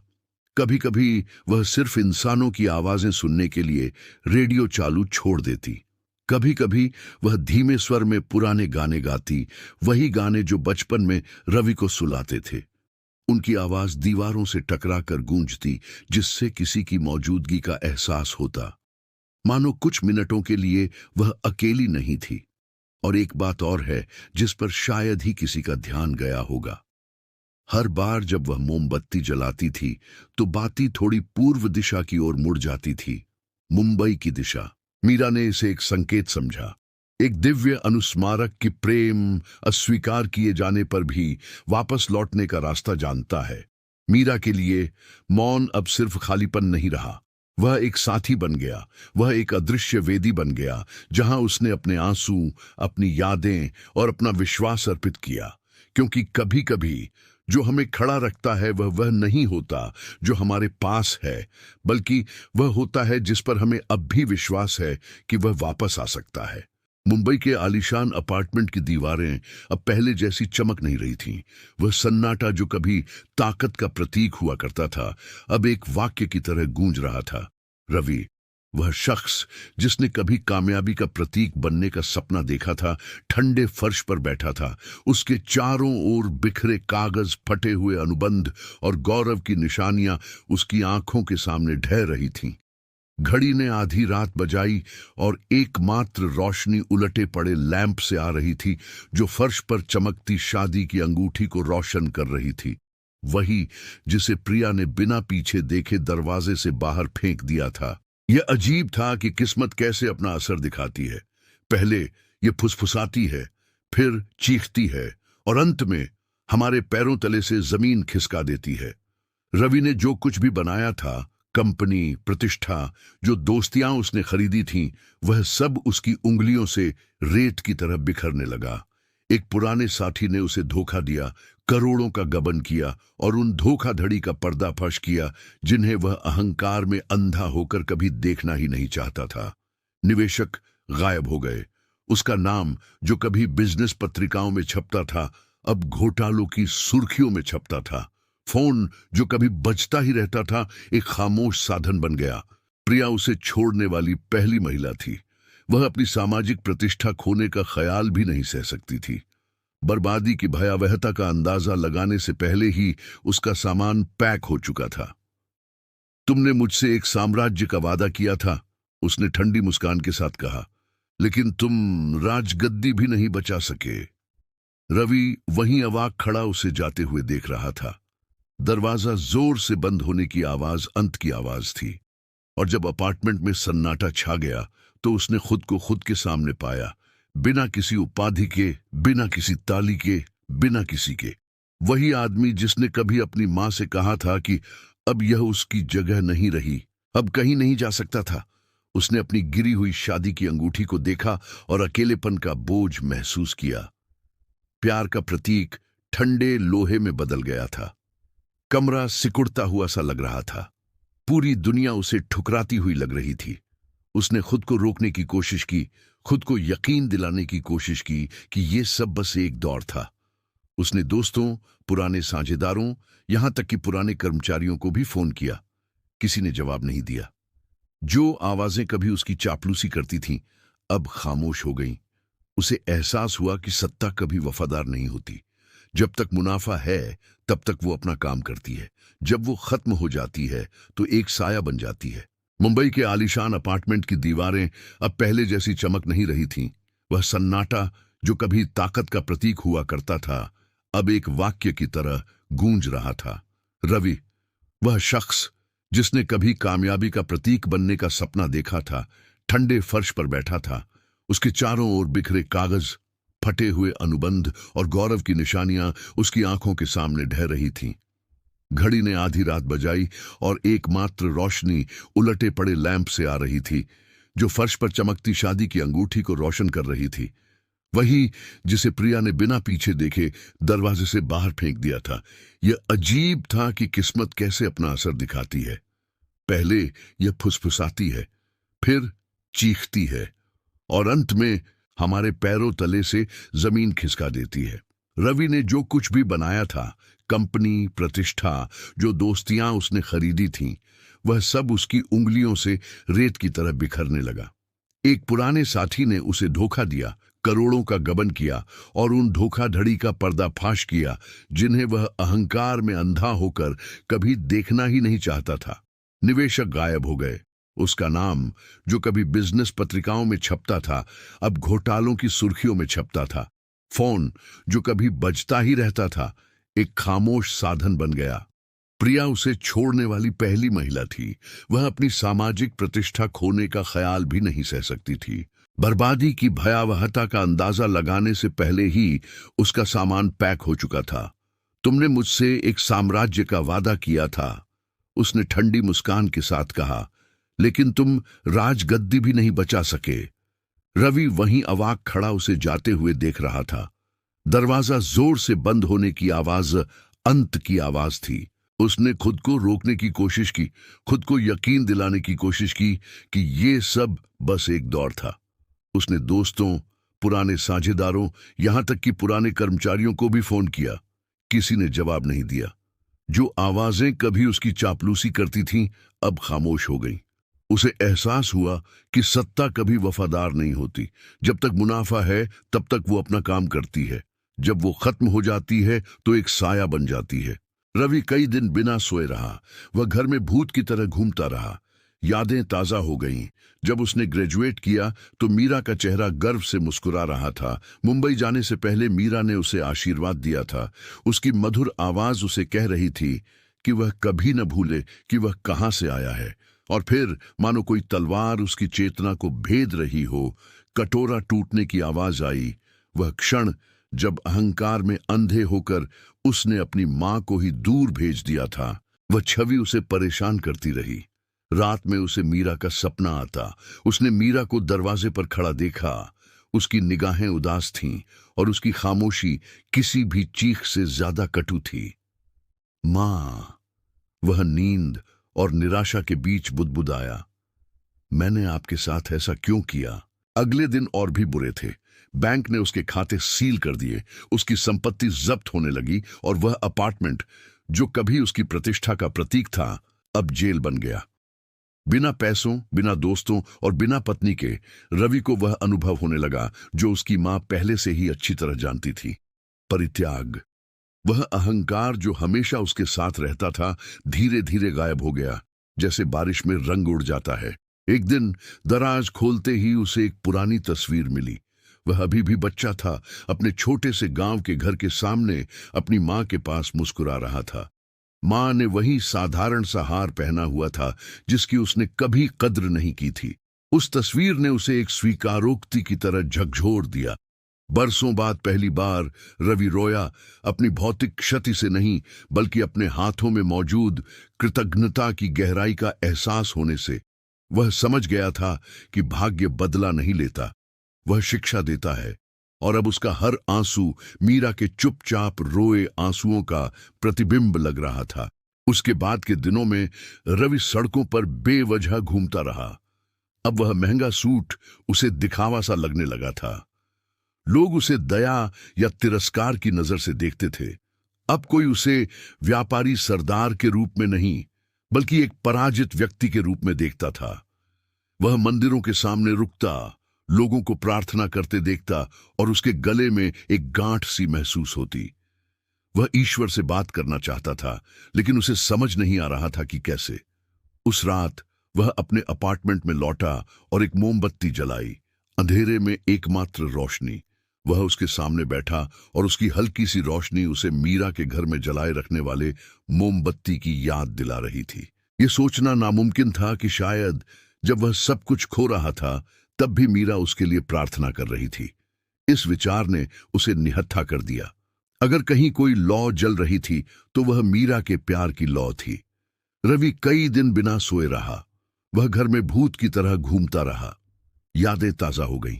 जब उसने ग्रेजुएट किया तो मीरा का चेहरा गर्व से मुस्कुरा रहा था। मुंबई जाने से पहले मीरा ने उसे आशीर्वाद दिया था। उसकी मधुर आवाज उसे कह रही थी कि वह कभी ना भूले कि वह कहां से आया है। और फिर मानो कोई तलवार उसकी चेतना को भेद रही हो, कटोरा टूटने की आवाज आई। वह क्षण जब अहंकार में अंधे होकर उसने अपनी मां को ही दूर भेज दिया था। वह छवि उसे परेशान करती रही। रात में उसे मीरा का सपना आता। उसने मीरा को दरवाजे पर खड़ा देखा। उसकी निगाहें उदास थीं और उसकी खामोशी किसी भी चीख से ज्यादा कटु थी। मां, वह नींद और निराशा के बीच बुदबुदाया, मैंने आपके साथ ऐसा क्यों किया? अगले दिन और भी बुरे थे। बैंक ने उसके खाते सील कर दिए, उसकी संपत्ति जब्त होने लगी और वह अपार्टमेंट जो कभी उसकी प्रतिष्ठा का प्रतीक था, अब जेल बन गया। बिना पैसों, बिना दोस्तों और बिना पत्नी के रवि को वह अनुभव होने लगा जो उसकी मां पहले से ही अच्छी तरह जानती थी, परित्याग। वह अहंकार जो हमेशा उसके साथ रहता था, धीरे धीरे गायब हो गया, जैसे बारिश में रंग उड़ जाता है। एक दिन दराज खोलते ही उसे एक पुरानी तस्वीर मिली। वह अभी भी बच्चा था, अपने छोटे से गांव के घर के सामने अपनी मां के पास मुस्कुरा रहा था। मां ने वही साधारण सा हार पहना हुआ था जिसकी उसने कभी कद्र नहीं की थी। उस तस्वीर ने उसे एक स्वीकारोक्ति की तरह झकझोर दिया। बरसों बाद पहली बार रवि रोया, अपनी भौतिक क्षति से नहीं, बल्कि अपने हाथों में मौजूद कृतज्ञता की गहराई का एहसास होने से। वह समझ गया था कि भाग्य बदला नहीं लेता, वह शिक्षा देता है, और अब उसका हर आंसू मीरा के चुपचाप रोए आंसुओं का प्रतिबिंब लग रहा था। उस रात वह अपने अपार्टमेंट में लौटा और एक मोमबत्ती जलाई। अंधेरे में एकमात्र रोशनी। वह उसके सामने बैठा और उसकी हल्की सी रोशनी उसे मीरा के घर में जलाए रखने वाले मोमबत्ती की याद दिला रही थी। यह सोचना नामुमकिन था कि शायद जब वह सब कुछ खो रहा था, तब भी मीरा उसके लिए प्रार्थना कर रही थी। इस विचार ने उसे निहत्था कर दिया। अगर कहीं कोई लौ जल रही थी, तो वह मीरा के प्यार की लौ थी। हर गुजरते दिन के साथ पछतावा एक शारीरिक पीड़ा की तरह बढ़ता गया। उसे वो ट्रेन याद आ रही थी जो मीरा को ले गई थी, वो बरसती बारिश, उसके हाथों में वो छोटा सा सूटकेस। अब उसे समझ आ रहा था कि अकेले चलना कैसा होता है। फर्क सिर्फ इतना था कि मीरा को विश्वास था और मीरा को सिर्फ अपराध बोध। एक रात अपना बचा हुआ सामान बेचकर रवि शहर से होते हुए रेलवे स्टेशन की ओर चल पड़ा। उसने एक टिकट खरीदा और ट्रेन में चढ़ गया। उसे ठीक ठीक पता नहीं था कि आगे क्या होने वाला है, लेकिन उसे पता था कि उसे कहाँ जाना है। वापसी का रास्ता सिर्फ भौतिक नहीं था, वह आध्यात्मिक था। वही रास्ता जो कभी उसे प्यार से दूर ले गया था, अब उसकी वापसी का रास्ता था। सफर के दौरान यादें लहरों की तरह उमड़ती रहीं। मीरा के पकाए चावलों की खुशबू, रात में करघे की आवाज, मीरा के गाए गाने जो उसे सुला देते थे। हर याद एक झटका भी थी और सुकून भी। ट्रेन अंधेरे में आगे बढ़ी और रवि ने खिड़की से बाहर देखा तो उसे अपने चेहरे का प्रतिबिंब अतीत में घुला हुआ दिखाई दिया। मां, मुझे माफ कर दो, उसने फुसफुसाया और अपनी ही आवाज सुनकर वह रो पड़ा।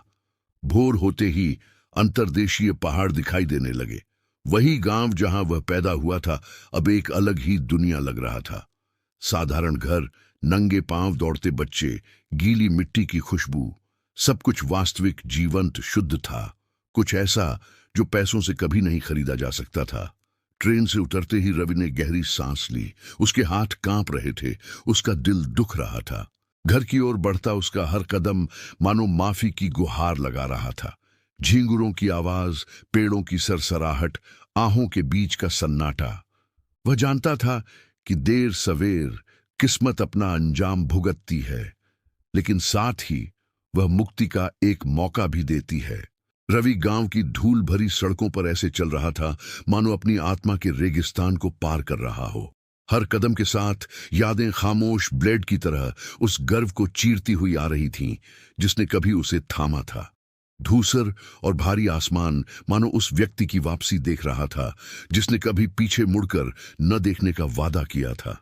अब बिना भाग्य के, बिना पत्नी के और बिना नाम के वह बस एक टूटा हुआ आदमी था जो उस जगह लौट रहा था जहां प्यार सरल था और दर्द मौन।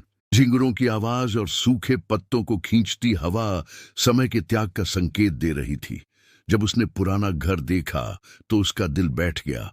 दरवाजे की घिसी हुई लकड़ी, जाम हुई खिड़कियां, टेढ़ी छत, सब कुछ वैसा ही था सिवाय उसके। उस दरवाजे के सामने रवि घुटनों के बल बैठ गया। आंसुओं ने अनुमति नहीं मांगी, वे बेरोक कटोक बह रहे थे, सड़क की धूल में मिल रहे थे। ठंडी जमीन मानो उसके कंधों पर लदे पछतावे के बोझ को सहला रही थी। पहली बार वह सन्नाटा किसी भी बोले गए शब्द से ज्यादा दर्दनाक था। मीरा, जो घर के अंदर थी, ने बाहर से सिसकियों की दबी हुई आवाज सुनी। वह एक पल के लिए ठिठक गई। उसका दिल अविश्वास और दर्द के मिले जुले भाव से धड़क रहा था। वह आवाज, वह उसे किसी भी जिंदगी में पहचान लेती। ये उस लड़के की चीख थी जिसे उसने कभी अपनी बाहों में भरा था।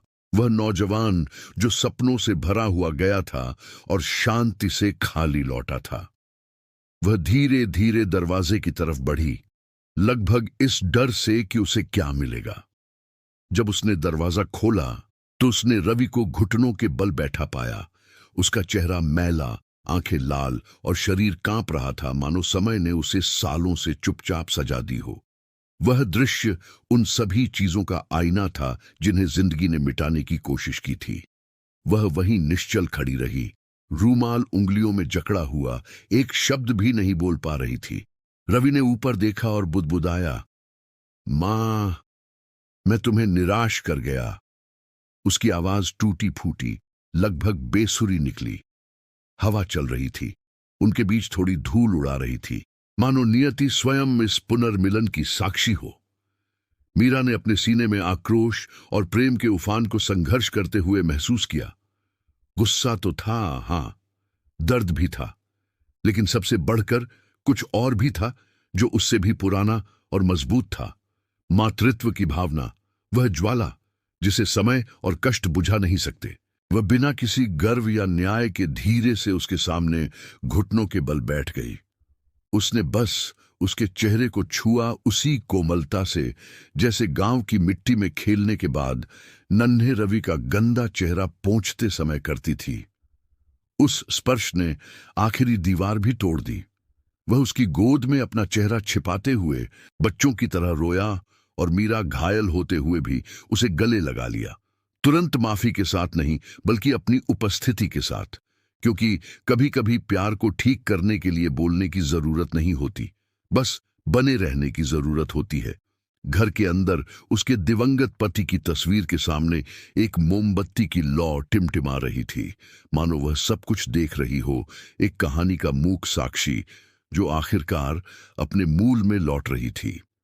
रवि, जो अभी भी घुटनों के बल बैठा था, ने अपना कांपता हुआ हाथ बढ़ाया और वह छोटी सी चाबी दिखाई जो उसने इतने सालों से संभाल कर रखी थी। यह घर की चाबी थी, वही जिसे उसने मुंबई जाते समय यह कहकर लेने से मना कर दिया था कि वह कभी वापस नहीं आएगा। यह आपकी है मां, यह हमेशा से आपकी ही थी। मुझे बहुत देर से इसका एहसास हुआ। मीरा ने चाबी की तरफ देखा और एक पल के लिए पूरा अतीत उस छोटे से धातु के टुकड़े में सिमट गया। वह सिर्फ एक चाबी से कहीं बढ़कर थी। वह फिर से जुड़ने का प्रतीक थी, वह अदृश्य धागा जो मिट चुकी चीजों को नए सिरे से शुरू करने की संभावना से जोड़ता था। उसने उसे बड़ी नाजुकता से उठाया और उस भाव में जितनी पीड़ा थी उतनी ही क्षमा भी थी। मोमबत्ती की रोशनी टिमटिमा उठी और हवा फिर से बहने लगी, मानो ब्रह्मांड उनके साथ सांस ले रहा हो। फिर रवि ने चारों ओर देखा और घर में जो कुछ बचा था उसे देखा।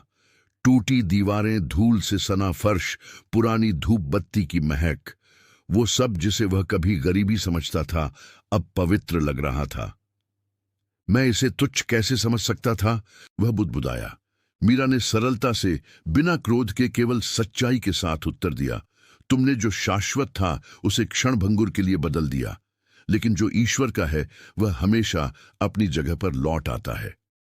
उसने आंखें बंद कर लीं और फिर से रोया, सिर्फ पछतावे से नहीं बल्कि आजादी से। उस पल पैसों से किए गए वादे जो पूरे नहीं हुए, सब कुछ अपना अर्थ खो बैठा।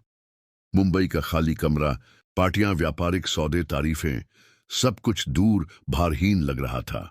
सिर्फ उसकी मां की दृढ़ और शांत निगाहों में ही वह था जिसकी उसे हमेशा तलाश थी। घर के अंदर उसके दिवंगत पति की तस्वीर के सामने एक मोमबत्ती की लौ टिमटिमा रही थी, मानो वह सब कुछ देख रही हो, एक कहानी का मूक साक्षी जो आखिरकार अपने मूल में लौट रही थी। रवि, जो अभी भी घुटनों के बल बैठा था, ने अपना कांपता हुआ हाथ बढ़ाया और वह छोटी सी चाबी दिखाई जो उसने इतने सालों से संभाल कर रखी थी। यह घर की चाबी थी, वही जिसे उसने मुंबई जाते समय यह कहकर लेने से मना कर दिया था कि वह कभी वापस नहीं आएगा। यह आपकी है मां, यह हमेशा से आपकी ही थी। मुझे बहुत देर से इसका एहसास हुआ। मीरा ने चाबी की तरफ देखा और एक पल के लिए पूरा अतीत उस छोटे से धातु के टुकड़े में सिमट गया। वह सिर्फ एक चाबी से कहीं बढ़कर थी। वह फिर से जुड़ने का प्रतीक थी, वह अदृश्य धागा जो मिट चुकी चीजों को नए सिरे से शुरू करने की संभावना से जोड़ता था। उसने उसे बड़ी नाजुकता से उठाया और उस भाव में जितनी पीड़ा थी उतनी ही क्षमा भी थी। मोमबत्ती की रोशनी टिमटिमा उठी और हवा फिर से बहने लगी, मानो ब्रह्मांड उनके साथ सांस ले रहा हो। फिर रवि ने चारों ओर देखा और घर में जो कुछ बचा था उसे देखा। टूटी दीवारें, धूल से सना फर्श, पुरानी धूप बत्ती की महक, वो सब जिसे वह कभी गरीबी समझता था अब पवित्र लग रहा था। मैं इसे तुच्छ कैसे समझ सकता था, वह बुदबुदाया। मीरा ने सरलता से, बिना क्रोध के, केवल सच्चाई के साथ उत्तर दिया, तुमने जो शाश्वत था उसे क्षण भंगुर के लिए बदल दिया, लेकिन जो ईश्वर का है वह हमेशा अपनी जगह पर लौट आता है। उसने आंखें बंद कर लीं और फिर से रोया, सिर्फ पछतावे से नहीं बल्कि आजादी से। उस पल पैसों से किए गए वादे जो पूरे नहीं हुए, सब कुछ अपना अर्थ खो बैठा। मुंबई का खाली कमरा, पार्टियां, व्यापारिक सौदे, तारीफें, सब कुछ दूर, भारहीन लग रहा था। सिर्फ उसकी मां की दृढ़ और शांत निगाहों में ही वह था जिसकी उसे हमेशा तलाश थी, घर। जैसे ही सूरज ढलने लगा, टूटी हुई खिड़की से एक सुनहरी रोशनी आ रही थी जो उन दोनों को, जो एक दूसरे के बगल में घुटनों के बल बैठे थे, रोशन कर रही थी। मानो समय भी रुककर यह दृश्य देख रहा हो। मीरा ने गहरी सांस ली और धीमी आवाज में कहा, रवि, घर हमेशा खुला रहता था, तुम्हारा दिल ही तो था जो खुद को बंद कर लेता था। उसने सिर हिलाया, लेकिन कोई जवाब नहीं दे पाया। वह समझ गया था, अभिमान ने उसे निर्वासित कर दिया था, लेकिन प्रेम ने उसे वापस ला दिया था। और यहीं पर मैं आपसे एक सवाल पूछना चाहता हूं, क्योंकि अब आप भी मेरे साथ इस कहानी का हिस्सा हैं। क्या आपको लगता है कि एक घायल दिल फिर से सच्चे दिल से प्यार कर सकता है? टिप्पणियों में अपनी भावनाएं लिखें। ऐसे शब्दों का प्रयोग करें जो आत्मा से निकलते हों। शायद मोचन, अफसोस या फिर सिर्फ घर वापसी लिखें। ये शब्द जब आप लिखते हैं तो सिर्फ टिप्पणियां नहीं होते, ये पुल हैं जो आपको इस कहानी के सार से जोड़ते हैं, इस सच्चाई से कि एक मां का प्यार कभी कम नहीं होता, चाहे पूरी दुनिया ही क्यों न चली जाए। जैसे ही सूरज ढलने लगा, टूटी हुई खिड़की से एक सुनहरी रोशनी आ रही थी जो उन दोनों को, जो एक दूसरे के बगल में घुटनों के बल बैठे थे, रोशन कर रही थी, मानो समय भी रुककर यह दृश्य देख रहा हो। मीरा ने गहरी सांस ली और धीमी आवाज में कहा, रवि, घर हमेशा खुला रहता था, तुम्हारा दिल ही तो था जो खुद को बंद कर लेता था। उसने सिर हिलाया, लेकिन कोई जवाब नहीं दे पाया। वह समझ गया था, अभिमान ने उसे निर्वासित कर दिया था, लेकिन प्रेम ने उसे वापस ला दिया था। रात लंबी थी, लेकिन कई सालों में पहली बार उस घर के अंदर का सन्नाटा भारी नहीं था, उसने घाव भर दिया था। मीरा ने अपने बेटे को जमीन पर सोते हुए देखा, एक पुराने कंबल में लिपटा हुआ। उसका चेहरा शांत था, मानो दुनिया का बोझ आखिरकार शांति के आगे झुक गया हो। उसके चेहरे पर नई झुर्रियां थीं, पछतावे के गहरे निशान और साथ ही लगभग बच्चों जैसी पवित्रता। मीरा जानती थी कि अभिमान उससे जबरदस्ती छीन लिया गया था, जैसे कोई पुनर्जन्म के लिए अपनी देह त्याग रहा हो, और उसके दिल में कुछ ठीक होने लगा था। यह उल्लास नहीं था, यह आनंद नहीं था, यह कुछ ज्यादा सूक्ष्म, ज्यादा दिव्य था। यह क्षमा का निर्माण कर रहा था, बिना शब्दों की आवश्यकता के। जैसे ही क्षितिज पर भोर होने लगी, टूटी खिड़की की दरारों से सुनहरी रोशनी की एक किरण रवि के चेहरे पर चमक उठी। वह रोशनी किसी वरदान की तरह लग रही थी, एक संकेत कि पश्चाताप करने वालों के दिलों पर कृपा अभी भी बनी हुई है। मीरा धीरे से पास आई और उसके पास सादे चावल का एक कटोरा और एक कप चाय रख दी। वहां कोई विलासिता नहीं थी, लेकिन हर भाव में प्रेम था। रवि धीरे से उठा, उलझन में, और अपनी मां को देखकर उठने की कोशिश की, लेकिन मां ने केवल हाथ का इशारा करके उसे रुकने के लिए कहा। खा लो, उसने शांति से कहा। यह ठंडा है, लेकिन इसे पहले की तरह ही सावधानी से बनाया गया है। उसने कांपते हाथों से कटोरा थाम लिया। साधारण सफेद चावल, लेकिन उस पल मानो दुनिया का सबसे अनमोल खाना हो। हर चम्मच छोटी छोटी यादें लेकर आ रहा था। स्वाद ने उसे बचपन की याद दिला दी, जब वह मिट्टी के चूल्हे पर खाना बनाती थी और थकान दूर भगाने के लिए धीरे धीरे गाती थी। वह स्वाद खाने से कहीं बढ़कर था। वह प्रेम का आंसू था जो पोषण में बदल गया था। रवि चुपचाप खाता रहा, जबकि आंसू बह निकले, और मीरा बिना कुछ कहे उसे देखती रही।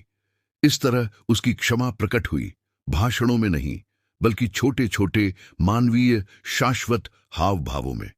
खाना खत्म करने के बाद रवि उठा और चारों ओर देखने लगा। घर पुराना था, पर जीवंत था। दीवारों की हर दरार मानो कोई कहानी कह रही थी, जिसे उसने अनदेखा कर दिया। वह दीवार पर टंगे अपने पिता के चित्र के पास गया और कुछ पलों तक बिना हिले डुले खड़ा रहा। मैंने आपके दिए नाम का अपमान किया, वह बुदबुदाया। मीरा पास आई और पीड़ा से शुद्ध हुई शांति से बोली, नाम का अपमान तब नहीं होता जब वह वापस लौट आता है। जो मायने रखता है वह है वापसी, पतन नहीं। रात लंबी थी, लेकिन कई सालों में पहली बार उस घर के अंदर का सन्नाटा भारी नहीं था। उसने घाव भर दिया था।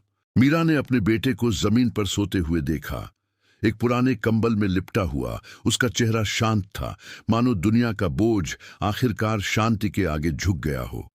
उसके चेहरे पर नई झुर्रियां थीं, पछतावे के गहरे निशान, और साथ ही लगभग बच्चों जैसी पवित्रता। मीरा जानती थी कि अभिमान उससे जबरदस्ती छीन लिया गया था, जैसे कोई पुनर्जन्म के लिए अपनी देह त्याग रहा हो। और उसके दिल में कुछ ठीक होने लगा था।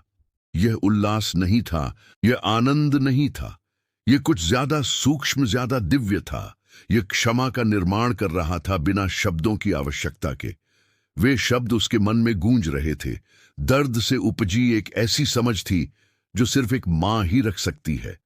मीरा फिर जमीन पर बैठ गई, जैसे वह पुराने जमाने में करती थी, और चावल के दानों को अलग करके उनकी अशुद्धियां निकालने लगी। रवि उसके हाथों की गति को देख रहा था, दृढ़, धैर्यवान, निरंतर, मानो वह पूरे समय वहीं था, उस भाव में समाया हुआ। वह उसके पास घुटनों के बल बैठ गया और चुपचाप उसकी मदद करने लगा। वह क्षण सरल और सहज, सच्चा मिलन था। बाहर सूरज धीरे धीरे उग रहा था, आसपास के खेतों को सुनहरा कर रहा था। चिड़ियों की आवाज, पेड़ों से गुजरती हवा की सरसराहट और नम मिट्टी की खुशबू ने मानो एक पवित्र वातावरण बना दिया था। घर, जो पहले बेजान सा लग रहा था, अब फिर से सांस ले रहा था।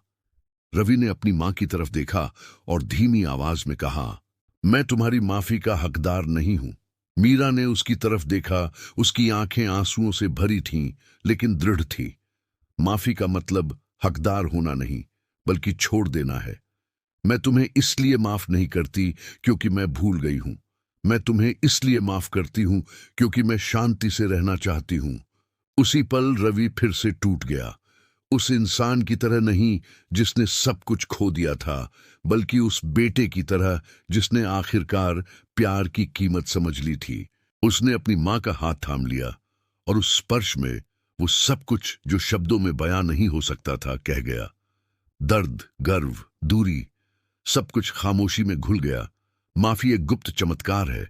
यह शोर नहीं मचाती, पर पूरी दुनिया बदल देती है। बाद में मीरा ने अपने पति के चित्र के सामने एक मोमबत्ती जलाई। उसकी लौ धीरे धीरे नाच रही थी। उसकी आंखों में अभी भी चमक रहे आंसुओं में झलक रही थी। उसने मन ही मन प्रार्थना की, धन्यवाद दिया। धन दौलत के लिए नहीं, सफलता के लिए नहीं, बल्कि नए सिरे से शुरुआत करने के अवसर के लिए। रवि उसके पास आया और उसके पास खड़ा हो गया, बिना कुछ बोले। दोनों मोमबत्ती को निहार रहे थे, मानो उनके घर को थामे रखने वाली सारी दिव्य उपस्थिति वहीं केंद्रित हो। सुनहरी रोशनी कमरे में फैल गई उखड़ती दीवारों पर पड़ रही थी और खंडहर को एक खूबसूरत चीज में बदल रही थी। उनके भीतर और बाहर भोर हो रही थी। उसी पल रवि फिर से टूट गया। उस इंसान की तरह नहीं जिसने सब कुछ खो दिया था, बल्कि उस बेटे की तरह जिसने आखिरकार प्यार की कीमत समझ ली थी। उसने अपनी मां का हाथ थाम लिया और उस स्पर्श में वो सब कुछ जो शब्दों में बयान नहीं हो सकता था कह गया। दर्द, गर्व, दूरी, सब कुछ खामोशी में घुल गया। माफी एक गुप्त चमत्कार है। ये शोर नहीं मचाती, पर पूरी दुनिया बदल देती है। बाद में मीरा ने अपने पति के चित्र के सामने एक मोमबत्ती जलाई। उसकी लौ धीरे धीरे नाच रही थी। उसकी आंखों में अभी भी चमक रहे आंसुओं में झलक रही थी। उसने मन ही मन प्रार्थना की, धन्यवाद दिया। धन दौलत के लिए नहीं, सफलता के लिए नहीं, बल्कि नए सिरे से शुरुआत करने के अवसर के लिए। रवि उसके पास आया और उसके पास खड़ा हो गया, बिना कुछ बोले।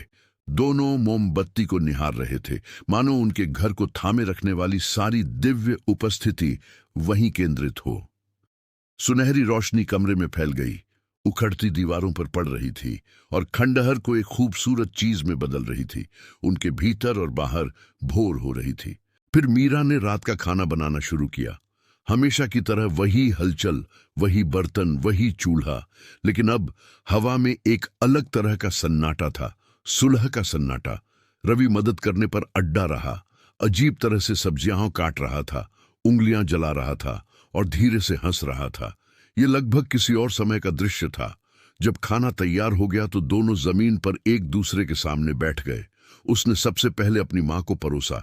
उसके हाथ कांप रहे थे, एक ऐसा भाव जिसने सब कुछ कह दिया। खाते खाते रवि की आंखें भावनाओं से भर गईं। हर निवाला उसे याद दिला रहा था कि उसने क्या खोया था और अब क्या वापस पा लिया है, प्यार, घर, अपनापन। मीरा देखती रही, कुछ नहीं बोली। उसकी क्षमा सूर्यास्त की तरह थी।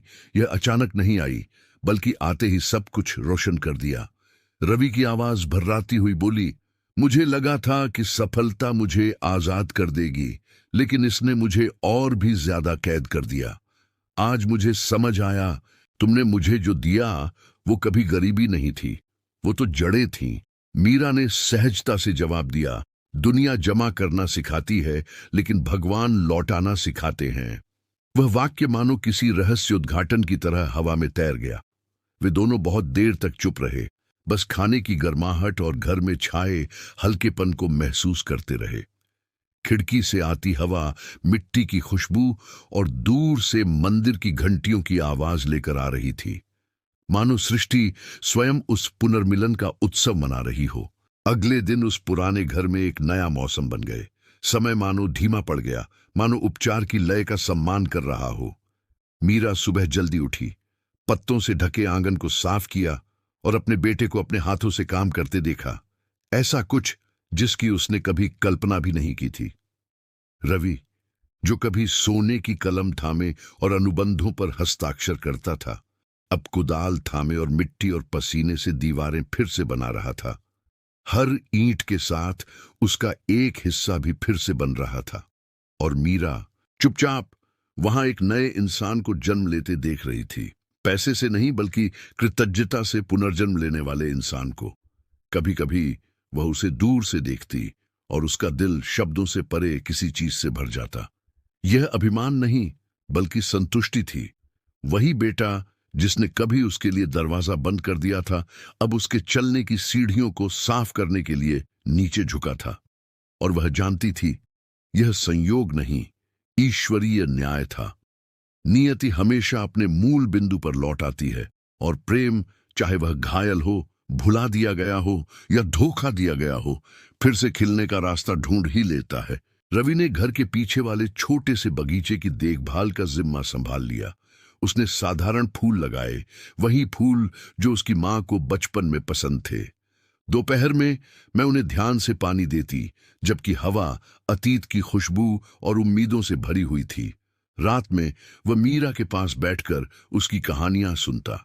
वे पहले जैसी ही थीं, बस अब हर शब्द का एक नया अर्थ लग रहा था। जो कभी दिनचर्या थी, वह अब सीख बन गई। जो कभी त्याग था, वह अब रहस्योद्घाटन बन गया।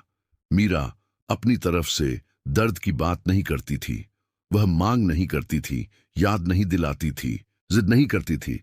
उसका विश्वास मौन था, और वह मौन किसी भी उपदेश से ज्यादा जोरदार था।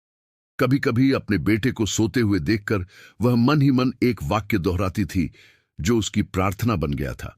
मां का प्यार खरीदा नहीं जा सकता, नापा नहीं जा सकता या खोया नहीं जा सकता। यह बस पहचाने जाने का इंतजार करता है। बस यही था। प्यार मरता नहीं, बस इंतजार करता है। यह सही पल का इंतजार करता है, देखा जाए, महसूस किया जाए, लौटाया जाए। एक सुबह रवि सूर्योदय से पहले उठा और अपनी मां के कमरे में गया। उसने मां को एक छोटी सी जलती हुई मोमबत्ती के सामने घुटनों के बल बैठकर प्रार्थना करते पाया। लौ टिमटिमा रही थी, उनके चेहरे की झुर्रियों पर ऐसे प्रतिबिंबित हो रही थी मानो सारा समय प्रकाश और छाया के बीच समा सकता हो। वह वहीं खड़ा देखता रहा। जब मां उठी और उन्हें देखा तो बस मुस्कुरा दी। मां, इतने सालों से मैं सोचती रही कि सफलता ही वरदान है। आज मुझे समझ आया, वरदान आप ही थीं। मीरा ने शांति से उत्तर दिया, मैंने हमेशा ईश्वर से यही प्रार्थना की है कि आपको वह मिले जो आप चाहती हैं। मैंने कभी नहीं सोचा था कि आप जो चाहती हैं वह आपको उस चीज से दूर कर देगा जो वास्तव में मायने रखती है। एक सुबह रवि सूर्योदय से पहले उठा और अपनी मां के कमरे में गया। उसने मां को एक छोटी सी जलती हुई मोमबत्ती के सामने घुटनों के बल बैठकर प्रार्थना करते पाया। लौ टिमटिमा रही थी, उनके चेहरे की झुर्रियों पर ऐसे प्रतिबिंबित हो रही थी मानो सारा समय प्रकाश और छाया के बीच समा सकता हो। वह वहीं खड़ा देखता रहा। जब मां उठी और उन्हें देखा तो बस मुस्कुरा दी। मां, इतने सालों से मैं सोचती रही कि सफलता ही वरदान है। आज मुझे समझ आया, वरदान आप ही थीं। मीरा ने शांति से उत्तर दिया, मैंने हमेशा ईश्वर से यही प्रार्थना की है कि आपको वह मिले जो आप चाहती हैं। मैंने कभी नहीं सोचा था कि आप जो चाहती हैं वह आपको उस चीज से दूर कर देगा जो वास्तव में मायने रखती है। ये शब्द गहराई से गूंज उठे। रवि पास आया और उसके हाथ थाम लिए। मैं चाहता हूं कि अब सब कुछ बदल जाए, उसने कहा। मैं तुम्हारा ख्याल रखना चाहता हूं, इस घर का ख्याल रखना चाहता हूं, और जिसे मैंने मरने दिया है उसका ख्याल रखना चाहता हूं। मीरा ने बस सिर हिलाया। तो फिर विश्वास से शुरुआत करो, पहले इसका ख्याल रखो। और उसने यही शुरुआत की। उसने कमरे के बीचों बीच एक छोटी सी वेदी बनाई जिस पर ताजे फूल और वह पुरानी मोमबत्ती रखी जो कभी जलना बंद नहीं करती थी। हर दिन काम से पहले वह वहां घुटनों के बल बैठकर धन्यवाद देता, उसके पास जो था उसके लिए नहीं, बल्कि उस चीज के लिए जो उसने फिर से खोजी थी। समय के साथ पड़ोसियों ने भी इस बदलाव को नोटिस करना शुरू कर दिया। वह आदमी जो कभी घमंडी बेटे की तरह गांव छोड़कर चला गया था, अब विनम्रता और पुनर्जन्म का प्रतीक बन रहा था। कई लोग उससे सलाह लेने आते थे और रवि हमेशा एक ही जवाब देता था, भाग्य मांगता है लेकिन सिखाता भी है। दर्द सजा नहीं है, यह जागने का निमंत्रण है। धीरे धीरे जिंदगी ने अपना संतुलन वापस पा लिया। घर फिर से हंसी से भर गया, चूल्हा फिर से गर्मा गर्म खाने की खुशबू से जगमगा उठा, और मीरा का दिल जो कभी टूटा था फिर से हल्के हल्के धड़कने लगा। एक दोपहर जैसे ही सूरज डूब रहा था, रवि ने लिविंग रूम की दीवार पर कुछ लटका दिया। घर की पुरानी चाबी, वही जो उसे बाहर निकाले जाने पर जमीन पर गिरा दी थी। अब वह शाम के सुनहरे उजाले में चमक रही थी। वह पूर्ण क्षमा का प्रतीक थी। एक चाबी जो लकड़ी के दरवाजे नहीं बल्कि आत्मा के दरवाजे खोलती थी। मीरा ने उस भाव को देखा और गहरी सांस ली। चाबी हवा में हल्के से हिली मानो घर ने खुद उस पल को पहचान लिया हो, और वह समझ गई, चक्र पूरा हो गया। जिस प्यार से इनकार किया गया था वह लौट आया था। खोया हुआ बेटा फिर से मिल गया था। जो घर उजड़ गया था वह फिर से बन गया था, धन से नहीं बल्कि पश्चाताप और विश्वास से। उस रात बरामदे में बैठे मां और बेटा तारों भरे आसमान को निहार रहे थे। मीरा ने शांत स्वर में कहा, जानते हो रवि, नियति हमें सिखाने का एक अनोखा तरीका अपनाती है। ये जोर से नहीं बोलती, लेकिन दुनिया को तब तक तहस नहस कर देती है जब तक हम सुनना नहीं सीख जाते। और जब हम सीख जाते हैं तो सब कुछ अपनी जगह पर आ जाता है। प्यार ही वापसी का एकमात्र रास्ता है। उसने आंखों में आंसू भरकर जवाब दिया, मां, मुझे यह समझने में पूरी जिंदगी लग गई कि सच्चा घर कोई मकान नहीं, बल्कि किसी ऐसे व्यक्ति का दिल होता है जिसने मुझे प्यार करना कभी नहीं छोड़ा। ये शब्द गहराई से गूंज उठे। रवि पास आया और उसके हाथ थाम लिए। मैं चाहता हूं कि अब सब कुछ बदल जाए, उसने कहा। मैं तुम्हारा ख्याल रखना चाहता हूं, इस घर का ख्याल रखना चाहता हूं, और जिसे मैंने मरने दिया है उसका ख्याल रखना चाहता हूं। मीरा ने बस सिर हिलाया। तो फिर विश्वास से शुरुआत करो, पहले इसका ख्याल रखो। और उसने यही शुरुआत की। उसने कमरे के बीचों बीच एक छोटी सी वेदी बनाई जिस पर ताजे फूल और वह पुरानी मोमबत्ती रखी जो कभी जलना बंद नहीं करती थी। हर दिन काम से पहले वह वहां घुटनों के बल बैठकर धन्यवाद देता, उसके पास जो था उसके लिए नहीं, बल्कि उस चीज के लिए जो उसने फिर से खोजी थी। समय के साथ पड़ोसियों ने भी इस बदलाव को नोटिस करना शुरू कर दिया। वह आदमी जो कभी घमंडी बेटे की तरह गांव छोड़कर चला गया था, अब विनम्रता और पुनर्जन्म का प्रतीक बन रहा था। कई लोग उससे सलाह लेने आते थे और रवि हमेशा एक ही जवाब देता था, भाग्य मांगता है लेकिन सिखाता भी है, दर्द सजा नहीं है, यह जागने का निमंत्रण है। धीरे धीरे जिंदगी ने अपना संतुलन वापस पा लिया। घर फिर से हंसी से भर गया, चूल्हा फिर से गर्मागर्म खाने की खुशबू से जगमगा उठा, और मीरा का दिल जो कभी टूटा था फिर से हल्के हल्के धड़कने लगा। एक दोपहर जैसे ही सूरज डूब रहा था, रवि ने लिविंग रूम की दीवार पर कुछ लटका दिया। घर की पुरानी चाबी, वही जो उसे बाहर निकाले जाने पर जमीन पर गिरा दी थी। अब वह शाम के सुनहरे उजाले में चमक रही थी। वह पूर्ण क्षमा का प्रतीक थी। एक चाबी जो लकड़ी के दरवाजे नहीं बल्कि आत्मा के दरवाजे खोलती थी। मीरा ने उस भाव को देखा और गहरी सांस ली। चाबी हवा में हल्के से हिली, मानो घर ने खुद उस पल को पहचान लिया हो। और वह समझ गई, चक्र पूरा हो गया। जिस प्यार से इनकार किया गया था वह लौट आया था। खोया हुआ बेटा फिर से मिल गया था। जो घर उजड़ गया था वह फिर से बन गया था, धन से नहीं बल्कि पश्चाताप और विश्वास से। उस पल हवा तेज हो गई, मानो ब्रह्मांड उन शब्दों की पुष्टि कर रहा हो। वेदी पर रखी मोमबत्ती हवा के झोंके के बावजूद भी जलती रही, स्थिर रही, और मीरा मुस्कुराई, मानो भगवान भी इस दृश्य को देखकर मौन मुस्कुरा रहे हों।